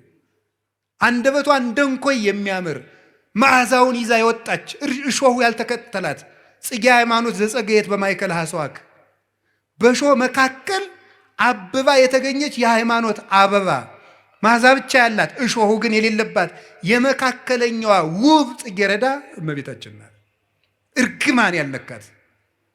ወርቁ ግን ራሷ የሰራችው ንጽሕናዋ ነው። ዓይኗ ንጹሕ፣ ጴጥሮስ ተሳሳተ ተብሎ ተጽፏል። ሐዋርያት ተበተኑ ተብሎ ተጽፏል። አብርሃም በደለ ተብሎ ተጽፏል። ማርያም ይህን አረገች ተብሎ አልተጻፈም። አንደበቷ ክርክም ያለ ነውር የሌለባት በእውነት ጠባብ ወትሕት ዘልህቀት በቤተ መቅደስ በቤተ መቅደስ ውስጥ ተቀምጣ መልአክ እያነጋገራት ትዕቢት የሌለባት ትሕት፣ ጥበብን የተመላች እወቁኝ እወቁኝ የማትል ልጇ በሆሳዕና እንኳን እንዲው ግርግር ሰው ሁሉ ሲበዛ እንዴ የአምላክ እናት ፊትፊት አድርጉኝ የማትል በትሕትና። እስቲ እዚህ ላይ እመቤታችን እንዲህ አለች ተብሎ ሰምታችኋል? ሐዋርያት አነጠፉ፣ ገሌ ፊትፊት ሄደ፣ ጴጥሮስ እንዲህ አለ ሲባል እሷ እንዲህ ነኝ የማትል፣ ይሄ አይገባኝም ይሄ ይገባኛል የማትል፣ ስደት አይገባኝም ሳትል የተሰደደች፣ መልካም ነገር ይገባኛል አክብሩኝ የማትል ትሕትናን የተመላች ወርቅ። ትንቢተ ዘካርያስ ምዕራፍ 4 ቁጥር 2 ላይ ነቢዩ ዘካርያስ ርየ ተቃዋመ ማይቶት፣ ዘካርያስ የወርቅ መቅረዝን አይቶት ነበረ። ምን ያለ ዘይትን የተመላ 7 አይጹቅ ያላት 7 ቅርንጫፍ ያላት 7 ቅርንጫፍ ያላት መቅረዝ ዘይት ያለባት ሁለንተሃ ወርቅ ይላል። ሁለመናዋ ወርቅ የሆነ መቅረዝ አየው ይላል ትንቢተ ዘካርያስ ምዕራፍ 4 ቁጥር 2 ላይ።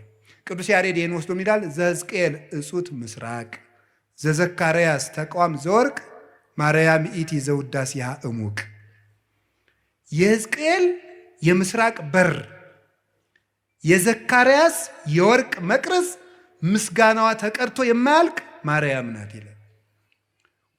ሁለንተሃ ወርቅ ሁለመናዋ ወርቅ ነው ማለት ስጋዋ ወርቅ፣ ነፍሷ ወርቅ፣ ህሊናዋ ወርቅ፣ ልቧ ወርቅ፣ ህዋሳቷ ወርቅ፣ ስሟ ወርቅ፣ ሁለንተናዋ ገንዘብ የሆነ ጸጋን የተመላች እጅ እግሯ ገንዘብ የሆነ ናት እመቤታችን። እኛ እኮ እንደው ብዙ የሚጣል ያለን እንደ ዱባ ታውቃላችሁ። በቤተ ክርስቲያን ስርዓት ዱባ ለቤተ ክርስቲያን ስለት አይገባም። አይገርማችሁ? ፍትሐ ነገሥት አንቀጽ 17 ላይ አንቀጸ ምጽዋት ላይ ዱባ ለቤተ ክርስቲያን አያምጡ ይላል። ለምን? ዱባ ብዙ የሚጣል አለው። አያችሁ፣ የሚጣል ነገር የሚበዛባቸው ሰዎች ቤተክርስቲያን አይጉ ማለት ነው። ዱባቱን እሺ ዱባ ማለት የሚጣለው የሚበዛ ነው። እንደው እኛ እኮ ብዙ የሚጣል ነገር አለን። እንደው ብዙ ወጥቶ የሚወድቅ ጓዛ ምንን እንደው ይሄን እና ዱባቱና ቅልም አይገባም ይላል። ውስጡ መራራ ነውና መራራ ሰዎች በቤተክርስቲያን ርስት የላቸውም ማለት ነው። መራራ መሆን ክፉ ነው።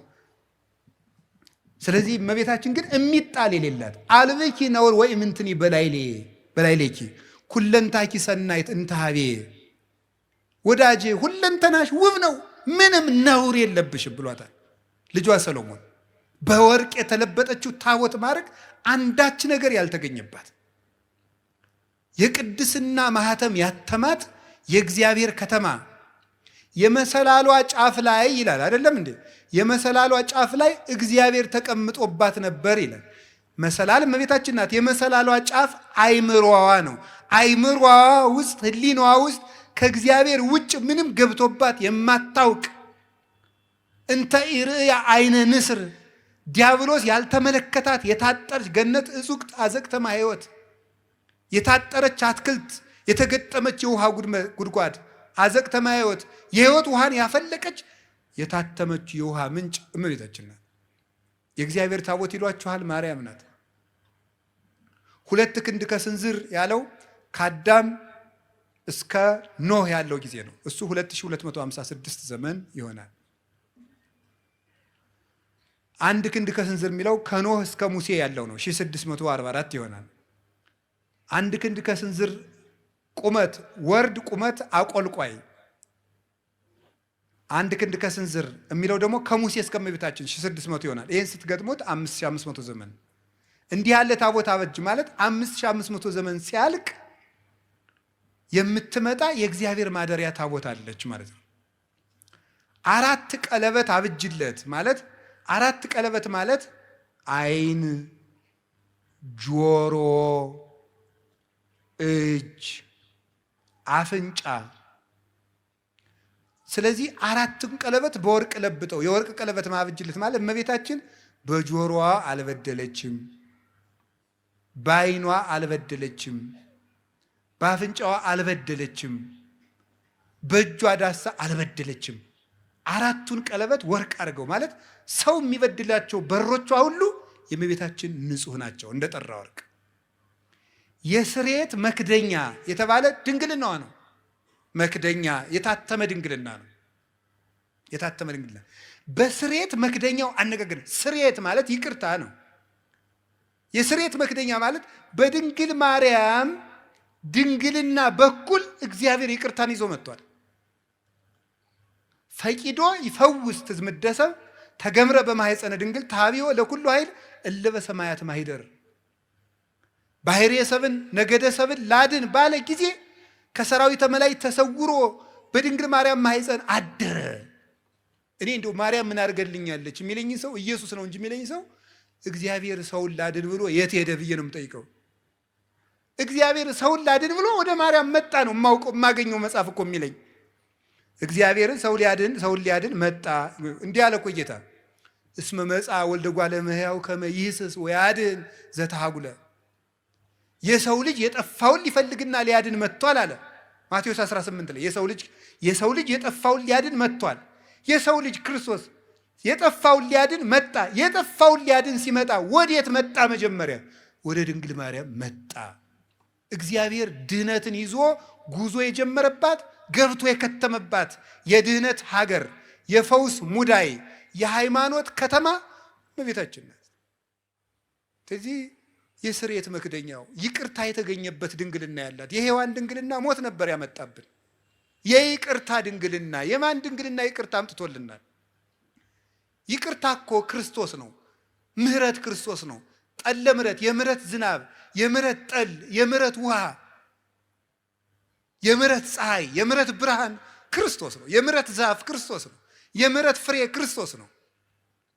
እሱን ያስገኘ ድንግልና የድንግል ማርያም ነው።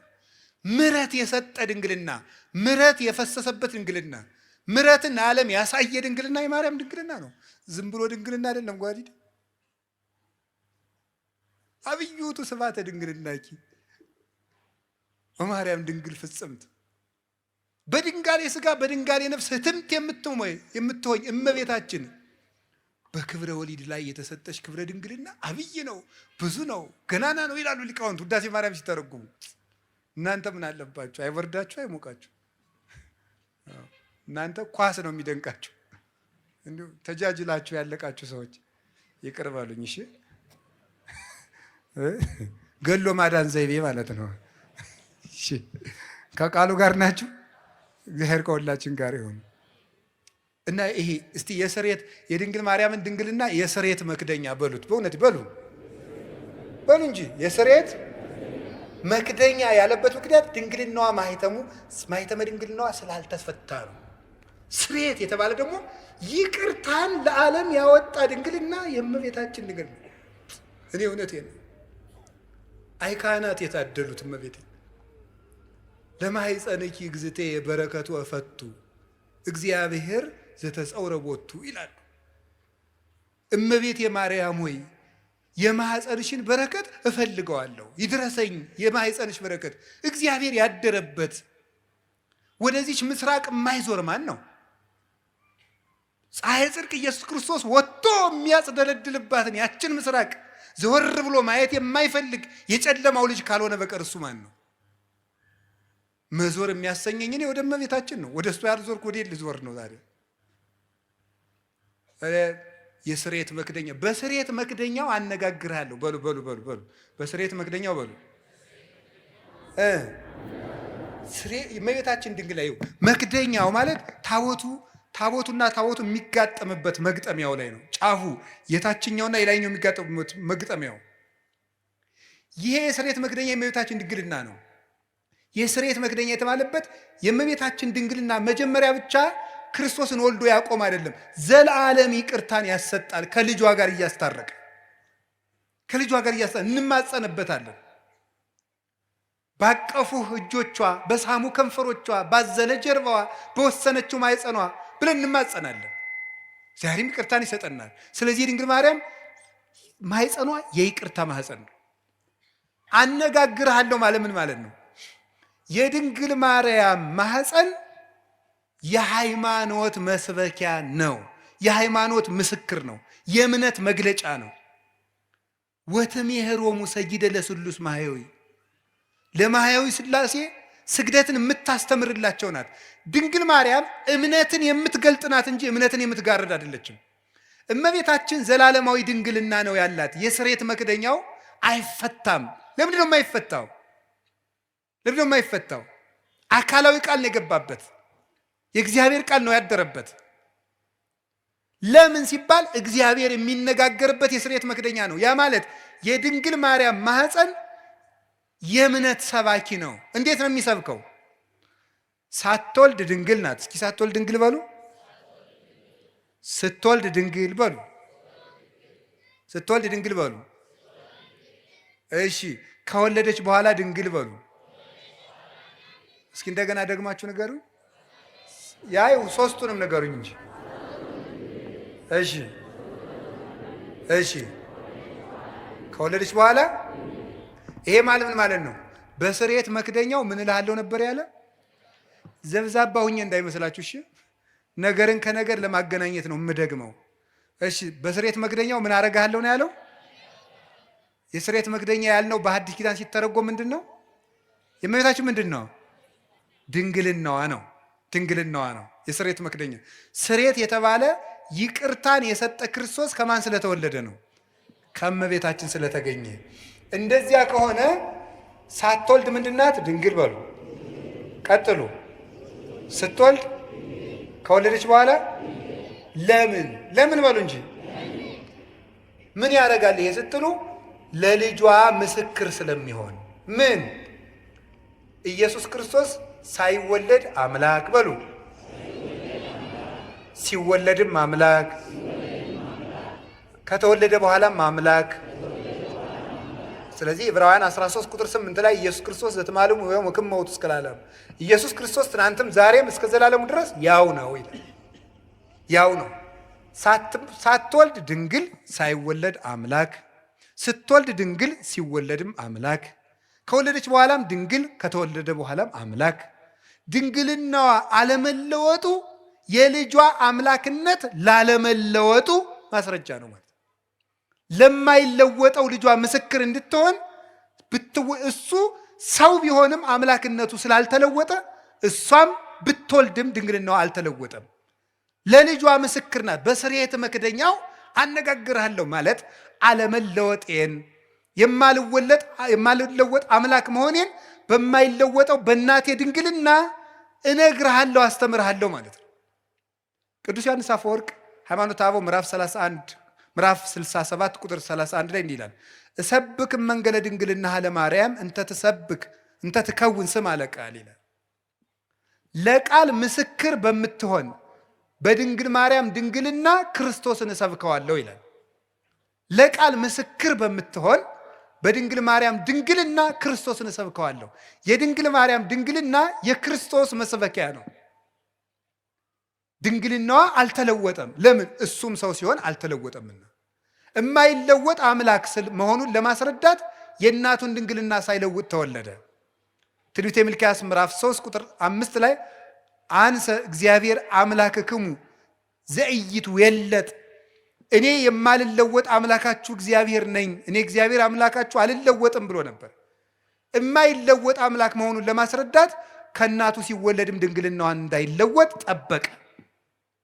አቀበ ማኅተመ ድንግልና ከመትኩን መራሒተ ለሃይማኖት አበይ፣ አቀበ ማኅተመ ድንግልና ከመ በጽንሳ መንክር ትኩን መራሒተ ለሃይማኖት አባይ። ድንቅ በሚያሰኝ ማኅተመ ድንግልናዋ ለታላቂቱ እምነት ምስክር ትሆን ዘንድ ድንግልናዋን ጠበቀው ይላል። ስለዚህ የድንግል ማርያም ድንግልና ለክርስቶስ አለመለወጥ ምስክር ነው። ክርስቶስ ሰው የሆነ አምላክ ነው። ሰው የሆነ አምላክ ነው። ሰው ብቻ አይደለም፣ አምላክ ብቻ አይደለም፣ ሁለትም አይደለም፣ ነጠላም አይደለም። ሰውነቱ በአምላክነት እንዳልተለወጠ ድንግል ስለሆነች እናትነት አልቀረባትም። አምላክነቱ በሰውነት እንዳልተለወጠ ድንግልናዋ በእናትነት አልተለወጠባትም። አምላክ ወሰብ ስለሆነ ሁለት ባህሪ እንደማይባል ሁሉ ድንግልም እናትም ስለሆነች ሁለት ሰው አይደለችም። እናቱ አንድ ሁና ድንግልም እናትም እንደሆነች ክርስቶስ አንድ አካል አንድ ባህሪ ሲሆን አምላክነቱ በሰውነት ሰውነቱ በአምላክነት ያልተለወጠበት በተአቅቦ የሚኖር በተዋሂዶ ክብሩን የገለጠ ስግው ቃል ወልድ ዋሕድ አምላክ ወልደ አምላክ ይባላል። እንግዲህ ከገባችሁ ይገባችኋል። ደግሞ ይገባችኋል። ይዛችሁታል። እሺ፣ ድንግል ማርያም ድንግል ናት በሉ። እሺ፣ እናት ናት በሉ። ክርስቶስ እሳ አምላክ ነው በሉ። ሰው ነው በሉ። ደግሞ ድንግል እናት ግን ሁለት ናት። ክርስቶስ አምላክ ነው፣ ሰው ነው፣ ሁለት ነው አይደለም፣ አንድ ባህሪ ነው። ስለዚህ የተዋህዶ ምስክር ናት ማለት ነው። የተዋህዶ ምስክር እንድትሆን ድንግልናዋን የጠበቀበት ምክንያት ለዚህ ነው። ስለዚህ እግዚአብሔር በዚህ ነግሮናል። ትንቢተ ሕዝቅኤል ምዕራፍ 44 ቁጥር 2 ላይ ድንግል ማርያም ድንግል ሆና የሆነችውና በዘላለም ድንግልና የቀጠለችው ድንግልናዋ ያልተለወጠው ለምንድን ነው ብትሉ፣ አንደኛ ለልጇ ምስክር እንድትሆን ነው። አሁን ባልኳችሁ የልጇን አለመለወጥ እንድትመሰክር፣ የልጇን ተዋሂዶ እንድትመሰክር፣ ለልጇ ምልክት እንድትሆን። ትንቢተ ኢሳይያስ ምዕራፍ 7 ቁጥር 11 ላይ እግዚአብሔር ይሁበክሙ ትእምርተ፣ እግዚአብሔር ምልክት ይሰጣችኋል፣ ድንግል በድንግልና ጸንሳ በድንግልና ትወልዳለች፣ ስሙንም አማኑኤል ትለዋለች አለን። ማቴዎስ ምዕራፍ 1 ቁጥር 23 ላይ በነቢይ የተነገረው ይፈጸም ዘንድ ስሙን አማኑኤል በለው፣ ድንግል በድንግልና ትወልዳለች፣ ስሙም አማኑኤል ይባላል የተባለ ይፈጸም ዘንድ አለ። እግዚአብሔር ምልክት ይሰጣችኋል፣ ድንግል ትወልዳለች አለ። ድንግል ማርያም ዘላለማዊ ድንግልና ከሌላት ምልክትነቷ ምንድን ነው? ምልክት የሆነችው እኮ ዘላለማዊ ድንግልና ስላላት ነው። ያ ምልክት የተፈጸመባት ድንግል ደግሞ እመቤታችን እንደሆነች ወንጌላዊ ነግሮናል። ስለዚህ ድንግል ማርያም የማይለወጥ ዘላለማዊ ድንግልና አላት። ለምን? ምስክር እንድትሆን፣ ምልክት እንድትሆን፣ ለሃይማኖት ማስረጃ እንድትሆን። ወዲህም ደግሞ ለምንድን ነው የማይገባባት ሲባል ሌላ ባል አላገባችም፣ ሌላ ልጆችን አልወለደችም። ለምን? የኃያላን አምላክ እግዚአብሔር ስለገባባት። ሕዝቅኤል ምዕራፍ 44 ቁጥር 4 ላይ እንደተነገረው የሰራዊት ጌታ እግዚአብሔር ገብቶባታልና ሌላ አይገባባትም፣ ተዘግታ እጹታ ትነብር ለዓለም፣ ለዘላለሙ ታትማ ትኖራለች። መልስ ለምን? እግዚአብሔር ስለገባባት። እግዚአብሔር ስለገባባት። አንዳንዶቹ ምን ሊሏችሁ ይችላሉ? አረ ትንቢተ ሕዝቅኤል ምዕራፍ 44 እኮ ስለ ማርያም የሚመለከት አይደለም ይላል። አይድረስ እኮ ነው እናንተ። ደንቆሮና እንትን አሉ እንዴ ብልህና ጅል ተከራክረው አሉ። ጅል አሸነፋሉ። ምን ብሎ ሲባል እምቢ ብሎ። እንዲሁ ይገርማችኋል እኮ እንደዚህ ነው። ምንድን ነው የሚለው? እምቢ። እንደዚህ ነው። መልሱ ምንድን ነው? አይደለም። እንዴት ብሎ አይደለም ይባላል? እንዲሁ እኮ ይገርማል። እንዲሁ ምን ይሻላቸዋል? እንዲሁ ድንቁርና እንዲሁ ነውር ነው። ድንቁርና እንዲሁ ጥበብ ቤቷን ሰራች እንደተባለ ጥበብ ድንቁርና ቤቷን ሰራች፣ 7 ምሰሶም ማቆመች ያስብላል። እነዚህ እኮ ነውር ነው። ስለ እመቤታችን አይደለም ለማለት ምንድን ነው ማስረጃ? አንድ እኮ እንዲሁ የመጽሐፍ ቅዱስ መንፈሳዊ ሕይወት አለ። በስነ ጽሑፍም ቢሆን ሕግ አለ። አንድ በስነ ጽሑፍም እኮ እንዲህ ነው ለተባለ ባለሙያዎቹ ሐሳብ ሲሰጡበት ነው። ባለሙያዎቹ ሐሳብ ይሰጡበታል። ሙያ አለው እኮ። ሲያውን እኔ ብድግ ብዬ እኔ ስፔሻሊስት ዶክተር ነኝ ብል ምን ትላላችሁ? ይሄ መነኩስ ያበደ አትሉም? እንደዚህ እኮ ነው ሁላችሁ። ሙያ አለው ነው። ባለሙያውን ነው የምትጠራ። መቼም ኩላሊ ልብ ሳስበው በግራ ጡት ዝቅ ብላ ነው ያለች፣ እስቲ ኦፕሬሽን ላድርግ አይባልም። እንዲህ ሳስበው ተብሎ ስራ አለ የለም። ባለሙያ ያለው የትኛው አካል የት ቦታ እንዳለ የሚያውቅ፣ የትኛው ጥቅስ ለየትኛው እንደሆነ የሚያውቁ፣ ለዘመኑ የቀረቡ፣ ለጉዳዩ የቀረቡ፣ ለእግዚአብሔር የቀረቡ ሶስቱንም የሚያሟሉ አባቶች ማርያም ናት ብለው ነግረውናል። ሶስቱንም የሚያሟሉ ለዘመኑም ቅርብ የነበሩ በመጀመሪያው ክፍለ ዘመን፣ በሁለተኛው ክፍለ ዘመን፣ በሶስተኛው ክፍለ ዘመን፣ በአራተኛው ክፍለ ዘመን የነበሩ እነ ቅዱስ ኤፍሬም፣ እነ ቅዱስ ቄርሎስ ነግረውናል። እነ ቅዱስ ኤራቅሊስ ነግረውናል። ማርያም ናት የሕዝቅኤል ምስራቅ ብለው ቅዱስ ያሬድ ነግሮናል። ሊቁ ለእግዚአብሔር የቀረበው ለዘመኑ የቀረበው 6ኛው ክፍለ ዘመን የነበረው ሰማይ ድረስ ሂዶ ዜማን ቆንጥሮ ያመጣው እሱ ነግሮናል። አንተ የት ቤት ነህ እንዲሁ ማን? ስለዚህ ለዘመኑ ቅርብ ናቸው፣ ለጉዳዩ ቅርብ ናቸው። መጻሕፍትን ጥሬ ቆርጥመው እግዚአብሔርን በሱባኤ እየጠየቁ የተማሩ ናቸው። ለእግዚአብሔር ቅርብ ናቸው። ሽንገላ ክዳት የሌለባቸው ሊቃውንት፣ ሐዋርያውያን አበውን የተከተሉ ሊቃውንት ማርያም ናት፣ የምስራቂቱ በር ማርያም ናት። ደሞስ ምን ይጎልባታል ብትባል ዮሐንስ 8:12 ላይ እኔ የዓለም ብርሃን ነኝ አለ። እሱ የዓለም ብርሃን ከሆነ ልጇ እመብርሃን ብትባል ምንድን ነው ኖሩ? በዚያውም የዓለም ብርሃን ኢትዮጵያ ናት የምትሉ ሰዎች አርፋችሁ ተቀምጡ። ኢትዮጵያ የዓለም ብርሃን የሚባል የጅል ስብስብ ነው። የምሬን ነው። የዓለም ብርሃን ክርስቶስ ነው እንጂ ኢትዮጵያ የዓለም ብርሃን ሆናም አታውቅም አትሆንምም። የዓለም ብርሃን ማን ነው? ክርስቶስ በሉ። የዓለም ብርሃን ማን ነው? ክርስቶስ ነው። ኢትዮጵያ የዓለም ብርሃን አይደለችም። ማን ነው ያላችሁ እንደዚህ? ከቤተ ክርስቲያን ሰውን ለማጥፋት የሚዘየድ ስብስብ ነው። ብር ካጣችሁ ነግዱ። እኔ እውነቴን ነው። ነግዱ፣ ስሩ። እንዲህ እውነቴን ነው። የኢትዮጵያ ሰው ብር መናቅ ይወዳል፣ ስራ መናቅ ይወዳል። ብር ደግሞ ለ2,000 ብር ይላል። ወይ ጥጋብ! እንዲው እናንተ አንዳንዱ ደግሞ ኩራት ራት ነው ይላል። እንዲው ከመጨለት ወዲህ ነው ራቱ ነው የሚያውቁ ኩራት። እንዲው እስቲ ቅመሰው። እንዲው እየኮራ 3 ቀንጠኛና እንዲው ሲለበልብ ታገኘዋል። እንዲው እውነቴን ነው። ስሩ ልቅ ኩራት ራቱ ነው ያውቅ። ሲራክ ምን አለ? 3 ሰዎች ነፍሴን አበጻጯት አለ።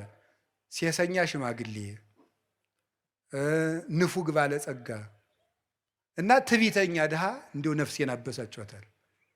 ሁላችሁ እሱ ነው የምነግራችሁ። ስሩ ዝም ብላችሁ። እኛ ኢትዮጵያውያን ምንም የሚጠቅም ነገር መስራት፣ መጽደቅ፣ መፎከር ምንም አያመጣም። መስራት፣ መጽደቅ፣ መልካም መሆን። ኢትዮጵያውያን መልከኞች፣ ሰራተኞች እንኳን የእግዚአብሔር መጽሐፍ እነ ሄሮዳትስ የታሪክ ጸሐፊዎች ሁሉ ምንድን ያለ ኢትዮጵያውያን ማለት ጨዋታ የሚያውቁ ጥበብ የሞላባቸው ቤታቸውን ከመንገድ ዳር ሰርተው በሞት የብሉልኝ ጠጡልኝ የሚያውቁ ሰውነታቸውን የሚያድሱበት የጠራ ውሃ ያላቸው። መቼም እሱ ጸበል አይለን ነገር የተባረኩ ሕዝቦች ናቸው ተብሎ ተጽፎልናል። ያንን ነው መጠበቅ። ስለዚህ እንዲሁ ሲታጣ አሁን የሥራ መፍጠሪያ ሃይማኖት እየሆነ ስነ ስርዓት ያዙ። የዓለም ብርሃን ክርስቶስ ነው። እመብርሃን ደግሞ ድንግል ማርያም ናት። እመብርሃን እንዲሁ አንተ ወንጌል ምን አለ? አይን ምቀኛ ነው እንዲህ አለ። እንዲሁ አይን ምቀኛ ነው ወይ? ልጇ ብርሃን ከሆነ እናቱ ደግሞ ማለት እናት ነው። እመብርሃን ማለት የብርሃን እናት ነው። እንዲሁ ያማሃል። እመብርሃን ማለት ምንድን ነው የሚቸግርህ? ልጇ ብርሃን ነኝ አለ። እንደወለደችው ደግሞ ነገረው። ያው ወንጌል እንዴት እመብርሃን አትላትም? ምቀኝነት እኮ ነው። ራይ ድረስ ነው። እንዲሁ በማይደረስበት ይቀናል እንዴ? ትባሸቃላችሁ እንዴ? ጠላት ከፈለጋችሁ ሰይጣን አልላችኋል እንዴ? እሱን አትሰላለፉትም? እንዲሁ ማርያም ምን አደረገቻችሁ? ምሕረት አዝላ በመጣች። ስለዚህ የእግዚአብሔር ቤተሰቦች እመቤታችን የብርሃን እናቱ የፀሐይ ጽድቅ እናት ናት። ስለዚህ ለምንድን ነው ድንግል ማርያም ዘላለም ድንግል መሆን ያስፈለጋት ሲባል ቅድም እንዳልኳችሁ ለልጇ ምስክር እንድትሆንና እግዚአብሔር ስለገባባት ነው። በእግዚአብሔር ዙፋን ፍጡር አይቀመጥም። እኔ ቀናተኛ አምላክ ነኝ፣ ክብሬን ለሌላ አልሰጥም ይላል የሰራዊት ጌታ እግዚአብሔር። እግዚአብሔር የገባባትን ማኅፀን፣ እግዚአብሔር የተቀመጠበትን ዙፋን ማን ነው የሚቀመጥበት?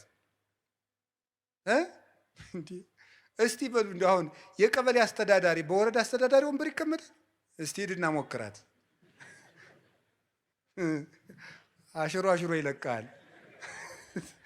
የለም አይፈቀድም። እንዲሁ መጠንን ታውቆ ነው። እሟይ ያቅምሽን አልሙ ያልም ያሉ አሉ አይደል ቄሴ። አንዲት እሟይ ምድግ ብለው የኔታ አቤት እንዲሁ እኔ በህልሜ ታቦት ተሸክሜ ሰው እያጠኑ ህልም አይቼ አይ እሟይ እንዲሁ ያቅምሽን አልሚ እንዲሁ ከሆነም እኔ ታቦት ተሸክሜ እንዲሁ አንቺ ብታጠኝ ይችላል። እንዲሁ ባይሆን ያም አይሆንም እኮ ያም አይሆንም። እንዲሁ በየት አልፎ ባይቲ ሀሊፈኪ ድጓታ ሚረኪ ያለ እንዲሁ ነውር እኮ ነው። መጠን አለው ነው።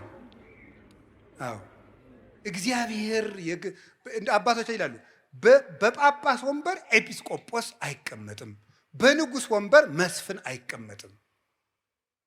እግዚአብሔር በገባበት ዙፋን ፍጡር አይደርስም ፈጽሞ። እንዴት ያለስ ደፋር ሄሮድ ዮሴፍ ራ ያደረገው ጻድቅ ነው አይደል ያለው እንዴ? በዚያውስ ላይ ሐዋርያት እንኳን ክርስቶስን ከተከተሉ በኋላ ወደ ሚስት አልተመለሱ። እንደው ጴጥሮስ ሚስት ነበረው ይባላል። ጭራሽ እሷ አምላክን ወልዳ መልሳ ወደ ትዳር ተመለሰች ይባላል። ከቅዱስ ጴጥሮስ አንሳ ፈጽሞ ነውር ነው፣ ያላደለ ነገር ነው። የእግዚአብሔር ዙፋን ነው፣ ድፍረት ነው። የምንንቀው እግዚአብሔርን ነው። ማርያምን እመቤታችንን አይደለም የምንንቀው፣ እግዚአብሔርን መዳፈር ነው። እንዴት ትዳር ክቡር ነው ብሏል። ትዳር ክቡር የሆነው ለተፈቀደለት ነው። ትዳር ክቡር የሚሆነው ለሚጠቅመው ለተሰማራበት ለተፈቀደለት ነው። ሰው ሁሉ ወኩሉ ዘከመ ተጸውዐ ያሉ ሁሉም እንደተጠራበት አጠራር ይኑር ነው ያለ ቅዱስ ጳውሎስ። በንጽህና እኖራለሁ ያለ ይኑር እና ለድንግል ማርያም ግን የሁሉ መጠኑ አይደለም። ወንድ አላውቅም ሐሳብ የራሱ የለኝም እኮ ነው ያለችው። ቅዱስ ጎርጎርዮስ ዘንዚናዙና ዘኑሲስ የሚሉት እንደዚህ ብላ ስትናገር በቃ ዘግታ ጨርሳለች ማህተሟን ነው የሚሉት። ፈጽሞ ሐሳብ ራሱ ብልጭታ የሚባለው ራሱ መጥቶባት አያውቅም ስላለም የምታስበው እግዚአብሔርን ብቻ ነው። እንዲህ ያለች ነው የስርየት መክደኛ ያሰኛት ይሄ ነው። አማናዊት ታቦት እመቤታችን ናት። እመቤታችን ቅድስት ድንግል ማርያም ይሄ ታቦት ምን ያርፍበት ነበር? ብርሃን። እስቲ ብርሃን በሉ። አቤት ከድንግል ማርያም ምን ተገለጠ? ብርሃን በሉ እንጂ። ያ ብርሃን ማን ነው? ክርስቶስ ነው። ብርሃን ያረፈባት ታቦት እመቤታችን። ያንን ብርሃን ምን ይከበው ነበር አልኳችሁ? በሉ እንጂ ምን አለ? መንፈስ እግዚአብሔር ቅዱስ ይመጽእ ላዕሌኪ ወኃይለ ልዑል ይጼልለኪ። የእግዚአብሔር መንፈስ ባንቺ ላይ ይመጣል፣ የልዑል ኃይልም ይጋርድሻል። ሀብተ መንፈስ ቅዱስ የጋረዳት መንፈስ ቅዱስ በሀብተ መንፈስ ቅዱስ የተጋረደች። ቅዱስ ቄርሎስ ሲናገር መኑ ውእቱ ዘከማከ ዘከለለ መንበሮ በእሳት ይላል። ቅዳሴ ቄርሎስ ላይ ሲናገር መንበሩን በእሳት ያጠረ እንዳንተ ማን ነው ይላል። መንበር እናቱ ናት። በእሳት መታጠሯ መንፈስ ቅዱስ ይጋርድሻል መባሏ ነው። የታጠረች መንበር ናት።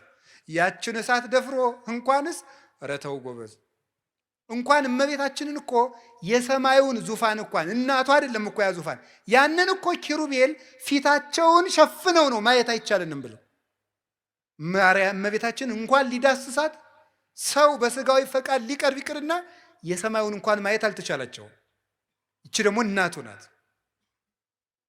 ስለዚህ እመቤታችን ቅድስት ድንግል ማርያም የእግዚአብሔር ዙፋን ናት። ደመና መንፈስ ቅዱስ የጋረዳት ናት። መስዋዕት ያርግ ነበር በታቦቱ። እመቤታችንንም ጸሎት እናሳርግባታለን ታቦት ስለሆነች። ቅዳሴ መሃል እመቤታችን ለምንጠር ለምን ተፈስሒ ወዘንሥእ ለኪ ዳይና ቅድስት ምልዕተ ክብር ድንግል በኩሉ ጊዜ ወላዲተ አምላክ እሙ ለክርስቶስ አይርይ ጸሎተነ ዲበ መልዕልት አበ ፍቁር ወልድኪ። ሌላ የለው። ድነተ ሥጋ ድነተ ነፍስን የምንለምንሽ ክብርን የተሞላሽ ቅድስት ወይ ደስ ይበለሽ። ወደ ልጅሽ ወደ ወዳጅሽ ወደ ላይ ጸሎታችንን አሳርጊ። በቃ የለ ታቦት ናታ። እስራኤል በታቦት ጸሎት ያሳርጉ ነበር። እኛ በእመቤታችን ታቦትነት ጸሎትን ወደ ልጇ እናሳርጋለን። ሰዎች ግን የሚመስላቸው ድንግል ማርያም አማላጅ ናት ሲባል የለም ክርስቶስ ዓርብ በደሙ ስላስታረቀን የእሱን አማላጅነት ትጋራለች ይመስላቸዋል። እንደዚህ አይደለም። የእመቤታችን ምልጃ ወደ ክርስቶስ የርቅ ስራ የሚያደርስ ነው እንጂ የክርስቶስን ደም ተካክሎ ወይም እኩል ሆኖ ወይም ተደምሮ ወይም ተባብሮ እኩል ያድናል ማለት አይደለም። ሰውን ሁሉ እየሳባችሁ ወደ እኔ አምጡት ብሎ ሐዋርያትን የላከ አምላክ እናቱንም የምሕረት ገመድ አድርጎ እሱ በደሙ ወደ ሰጠን ይቅርታ እንድንደርስ ጫፏን ይዘን ወደ እሱ የምንሄድባት የምሕረት ሀብል ናት እመቤታችን። ለዚህ ነው የሰጠን። እሷን ይዘን ወደ እሱ እንድንቀርብ ምን ብሎ ነበር? ዮሐንስ 12 ላይ እኔ ከላይ እሄድና ስባችኋለሁ አለን። እናቱን ገመድ አድርጎ እየጎተተ ይወስደናል፣ ይስበናል በእናቱ ፍቅር። ስለዚህ እምከመ ተለአልኩ ስሕብ ኩሎ ሀብዬ፣ እኔ ከፍ ብዬ እናንተን እስባለሁ ብሎናል። ኦ ሀብለ ምሕረት እንተ ብኪ ይስብ እግዚአብሔር ኩሎ ዓለም ሀቢሁ አለ ድርሳነ ኪዳነ ምሕረትን የደረሰው ሊቅ። እግዚአብሔር ዓለሙን ሁሉ ወደ ራሱ የሚስብብሽ የምህረት ገመድ ሆይ አለ። እግዚአብሔር ዓለምን ለመሳብ የላካት ገመድ ናት። ልጇማ በደሙ ያጠበን ያነጻን ቅዱስ አካላዊ ቃል ነው። ስለዚህ እመቤታችን ምዕራገ ጸሎታችን ናት። ታቦቱ እንደሚያሳርግ ያ ጸሎት ያ ታቦት የመንገድ መሪ ነበር ብያቸዋለሁ። ታቦቱ ሲነሳ ይነሳል። እመቤታችን የክርስትና ምልክቱና መንገድ ትመራለች። ድንግል ማርያም ልጅ ለሚያሳድጉት ምልክት ናት። ተርባ ተጠምታ ልጅ በማሳደግ እናቶች ልጅ እንዴት እንደሚያሳድጉ አሳይታለች። የመናንያን ምልክት ናት። በዓት የምታጸና 12 ዓመት ከበዓት የኖረች አንደበቷ ክፉ የማይወጣው ማርያም ግን ይህን ሁሉ በልቧ ተጠብቀው ነበር ተብላ የባይታውያን ደግሞ ባይታዊት ርግብ የባይታውያንና የመነኮሳት ምልክት በበረሃ በመኖር የሰማይታት ምልክት በመሰደድ የመንገዳቸው መሪ የተባለች ታቦቷ እስራኤል ከግብፅ መውጣታቸው ክርስቶስ እኛን ከእርግማን ማውጣቱ ነው። 40 ዓመት የሚጓዙት ጉዞ ደግሞ ጌታችን ኢየሱስ ክርስቶስ እርግማንን ከደመሰሰልን በኋላ እኛ በዚህ ዓለም የምንኖረው ኑሮ ነው። የክርስትና ጉዞ ነው፣ የበረሃው ጉዞ። በበረሃው ጉዞ ውስጥ ያለችው ታቦተ ጽዮን በዚህ ዓለም ወደ ክርስቶስ መንግስት በምናደርገው ጉዞ መንገዳችን የምትመራ ምልክት እመቤታችን ናት። ምልክትነቷ አንደኛ በሕይወቷ በማስተማር ምሕረትን ከማርያም ይማሯል፣ ትዕግስትን ከማርያም ይማሯል። እያንዳንዱ እንዳላብራራላችሁ ይመሽበናል።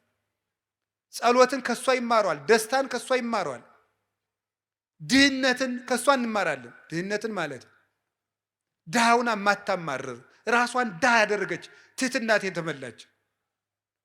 ስለዚህ ትምህርት ናት ራሷ እመቤታችን፣ ራሷ ወንጌል ናት። ስለዚህ እመቤታችን የመንገዳችን መሪ ናት። እየጸለየች ምልክቱና እጃችን ይዛ ይኸውላችሁ እኔ እንደውም ይታየኛል እንደው አንዳንድ ጊዜ ሳስባት እመቤታችንን ይኸው እና ልጅን የምትመራው ማን ናት? አቤት እናቶች ትንሽ ልጅ አስከትለው ሰፈር ሲሄዱ አይታችኋል? እንዴት አድርገው ነው የሚሄዱ? ምኑን ይይዙታል? አቤት እጁን ይዘው ድንኩል እያደረጉ ይዘውት ይሄዳል። እና ዮሐንስ 19 ቁጥር 26 ላይ ምን ትሆናችሁ ነው ያለን ጌታ? እናት እነኋት ነው ያለ። እናት እነኋት ስላለ ምሪያቸው ማለቱ ነው። በእውነት እጃቸውን ይዘሽ ምሪያቸው። እኔ እንደው የድንግል ማርያም ሕፃን ከመሆን በላይ የምፈልገው ነገር የለም። የእሷ ልጅ ሁኜ አድሎኝ ተገንቶ ነው።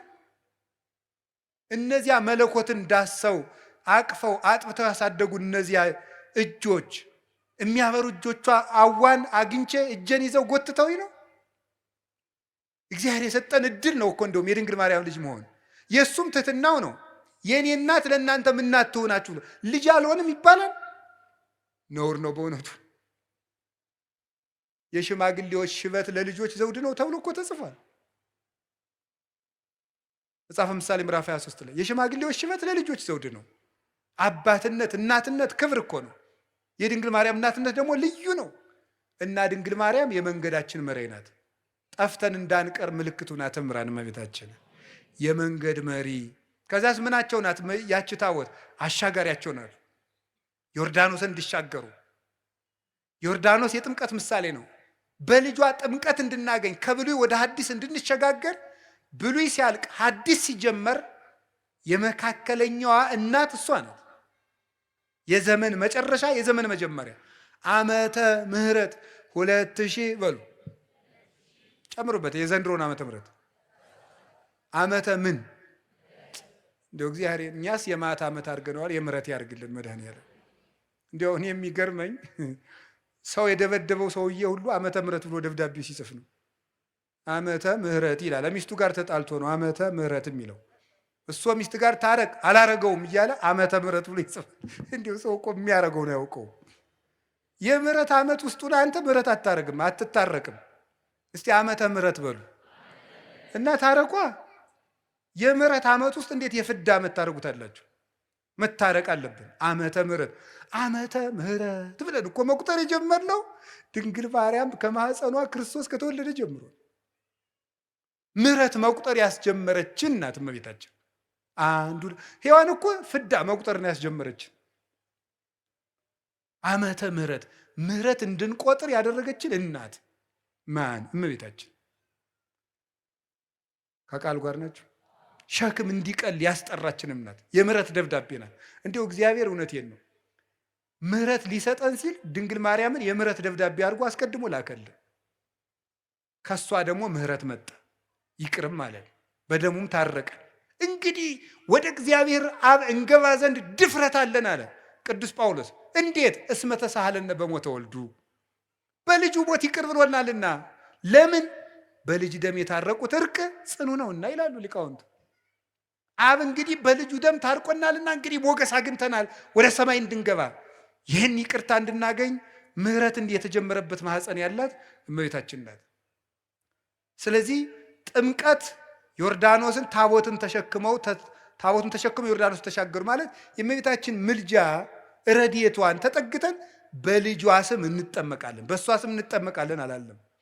በልጇ ስም፣ በአብ ስም፣ በመንፈስ ቅዱስ ስም ተጠምቀን ደቀ መዝሙር እንሆናለን።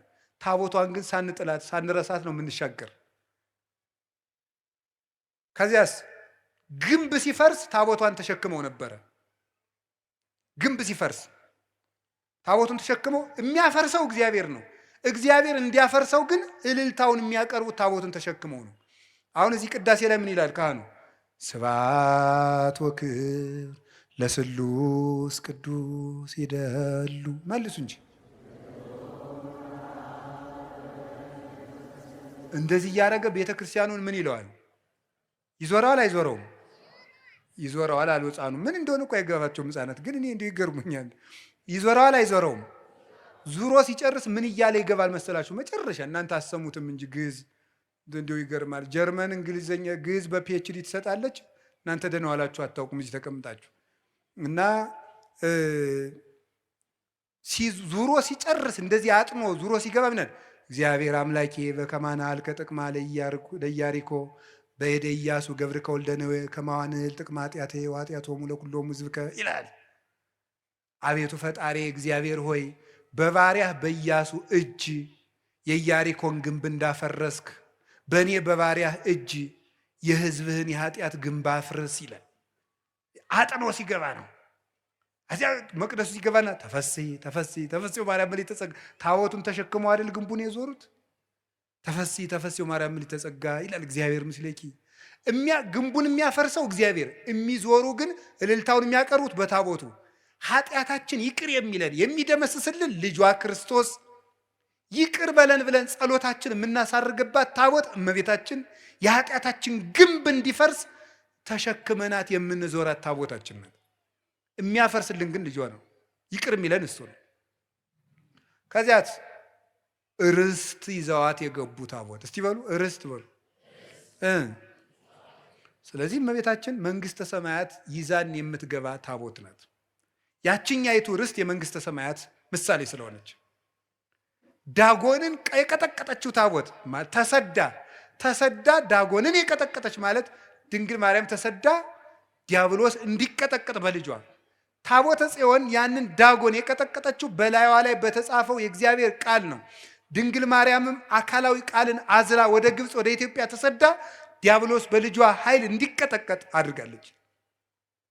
አሸንፋ የተመለሰች ማለት ሄሮድስም ሙቶ ዲያብሎስ ተነስቶ አሸንፋ በስደት ዲያብሎስን አሸንፋ የተመለሰችው ታቦት በአቢዳራ ቤት እንደባረከች 3 ወር ኤልሳቤጥን ተገኝታ የባረከች ዳዊት እየዘለለ እንዳመሰገናት ጽንስ እየዘለለ ያመሰገናት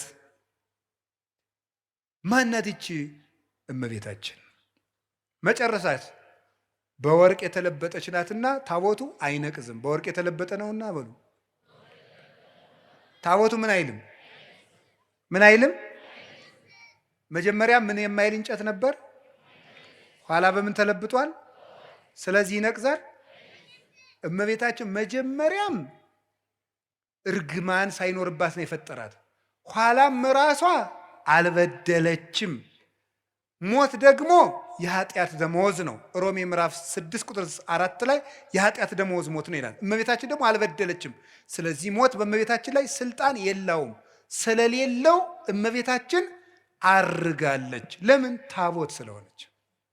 ታቦት ከማይነቅዝ እንጨት። ለምን? ሞት የመጣ በኃጢአት ነው።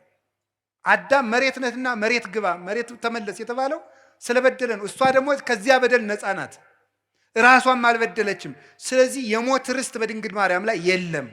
ስለሌለም ታቦት ናትና ተነስታለች። የእግዚአብሔር ታቦት ስለሆነች። ለዚህ ነው መዝሙር 131 ላይ ተንስ እግዚኦ ውስተ ዕረፍትከ፣ አቤቱ አንተ ወደ ዕረፍት ተነስ፣ ወደ ዕረፍት ተነስ፣ አንተ ወታቦተ መቅደስከ፣ አንተም ተነስ፣ የማደሪያ ታቦት ማርያምም ትነሳ። ስለዚህ ቅዱስ ዳዊት ምን አለ? ታቦት ናት አለ። ቅዱስ ጳውሎስ ደግሞ ምን አለ? ሊቀ ካህናት ክርስቶስ የገባባት ደብተራ ድንኳን ናት አለ። ዕብራውያን ምዕራፍ 9 ቁጥር 12 ላይ ወክርስቶስ ከዊኖ ሊቀ ካህናት ለእንተ ትበጽሕ ሰናይቱ በውስተ ትኄይሶተ አቢ ደብተራ እንተ ኢገብራ እደ ሰብእ።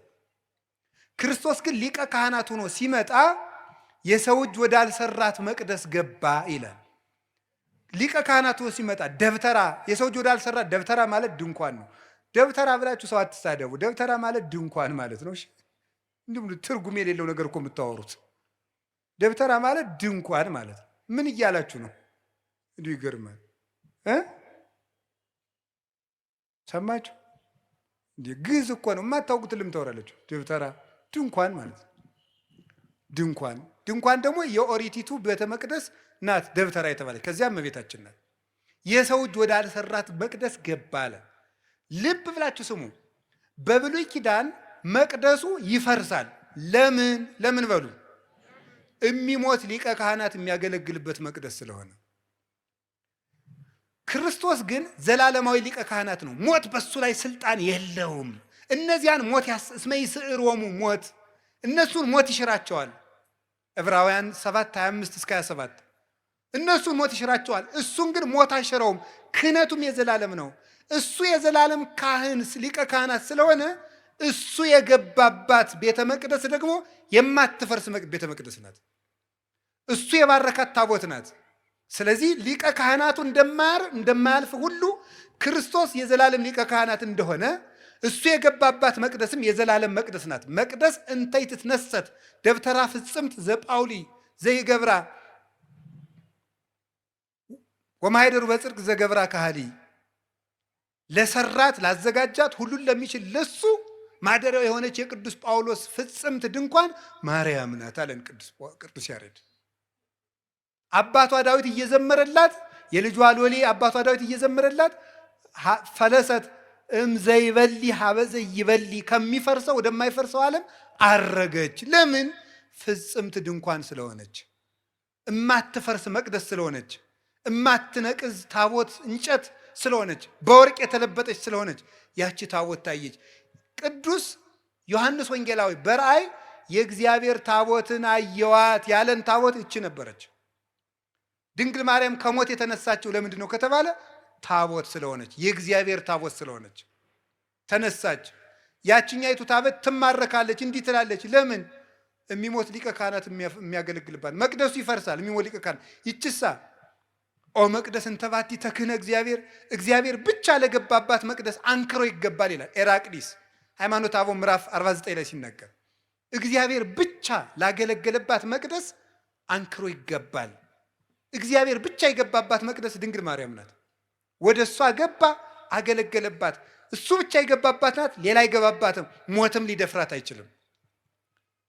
ስለዚህ የሰው ልጅ መሆኗ እንዲታወቅ የልጇን አዳኝነት ቤዛነት መከተል ስላለባት እሷም ነፍሷ ከስጋዋ ተለይቶ ሞትን ቀምሳለች፣ ግን ተነስታለች። ስጋዋን የማፍረስ ስልጣን ከማይነቅዝ እንጨት የተቀረጸውን ታቦት ነቀዝ የመብላት ስልጣን እንደማያገኝ ወርቁ እንደሚከለክለው ሁሉ እግዚአብሔር መጀመሪያ እርግማ እንዳይኖርባት ስለጠበቃት ንጽሕናም ስላለ ሞት የእሷን ስጋ መድፈር አይችልም፣ አፈር ሊበላው አይችልም።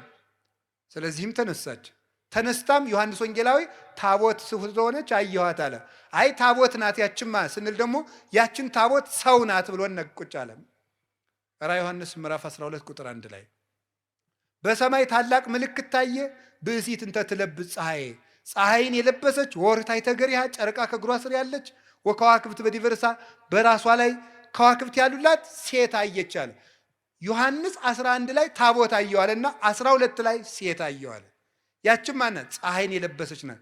እንግዲህ ያው ፀሐይ ማን ነው? ክርስቶስ። ክርስቶስን ስለለበሰች ደግሞ ሞት በሷ ላይ ስልጣን የለውም፣ ትንሣኤ ልቡናን ስለተነሰች።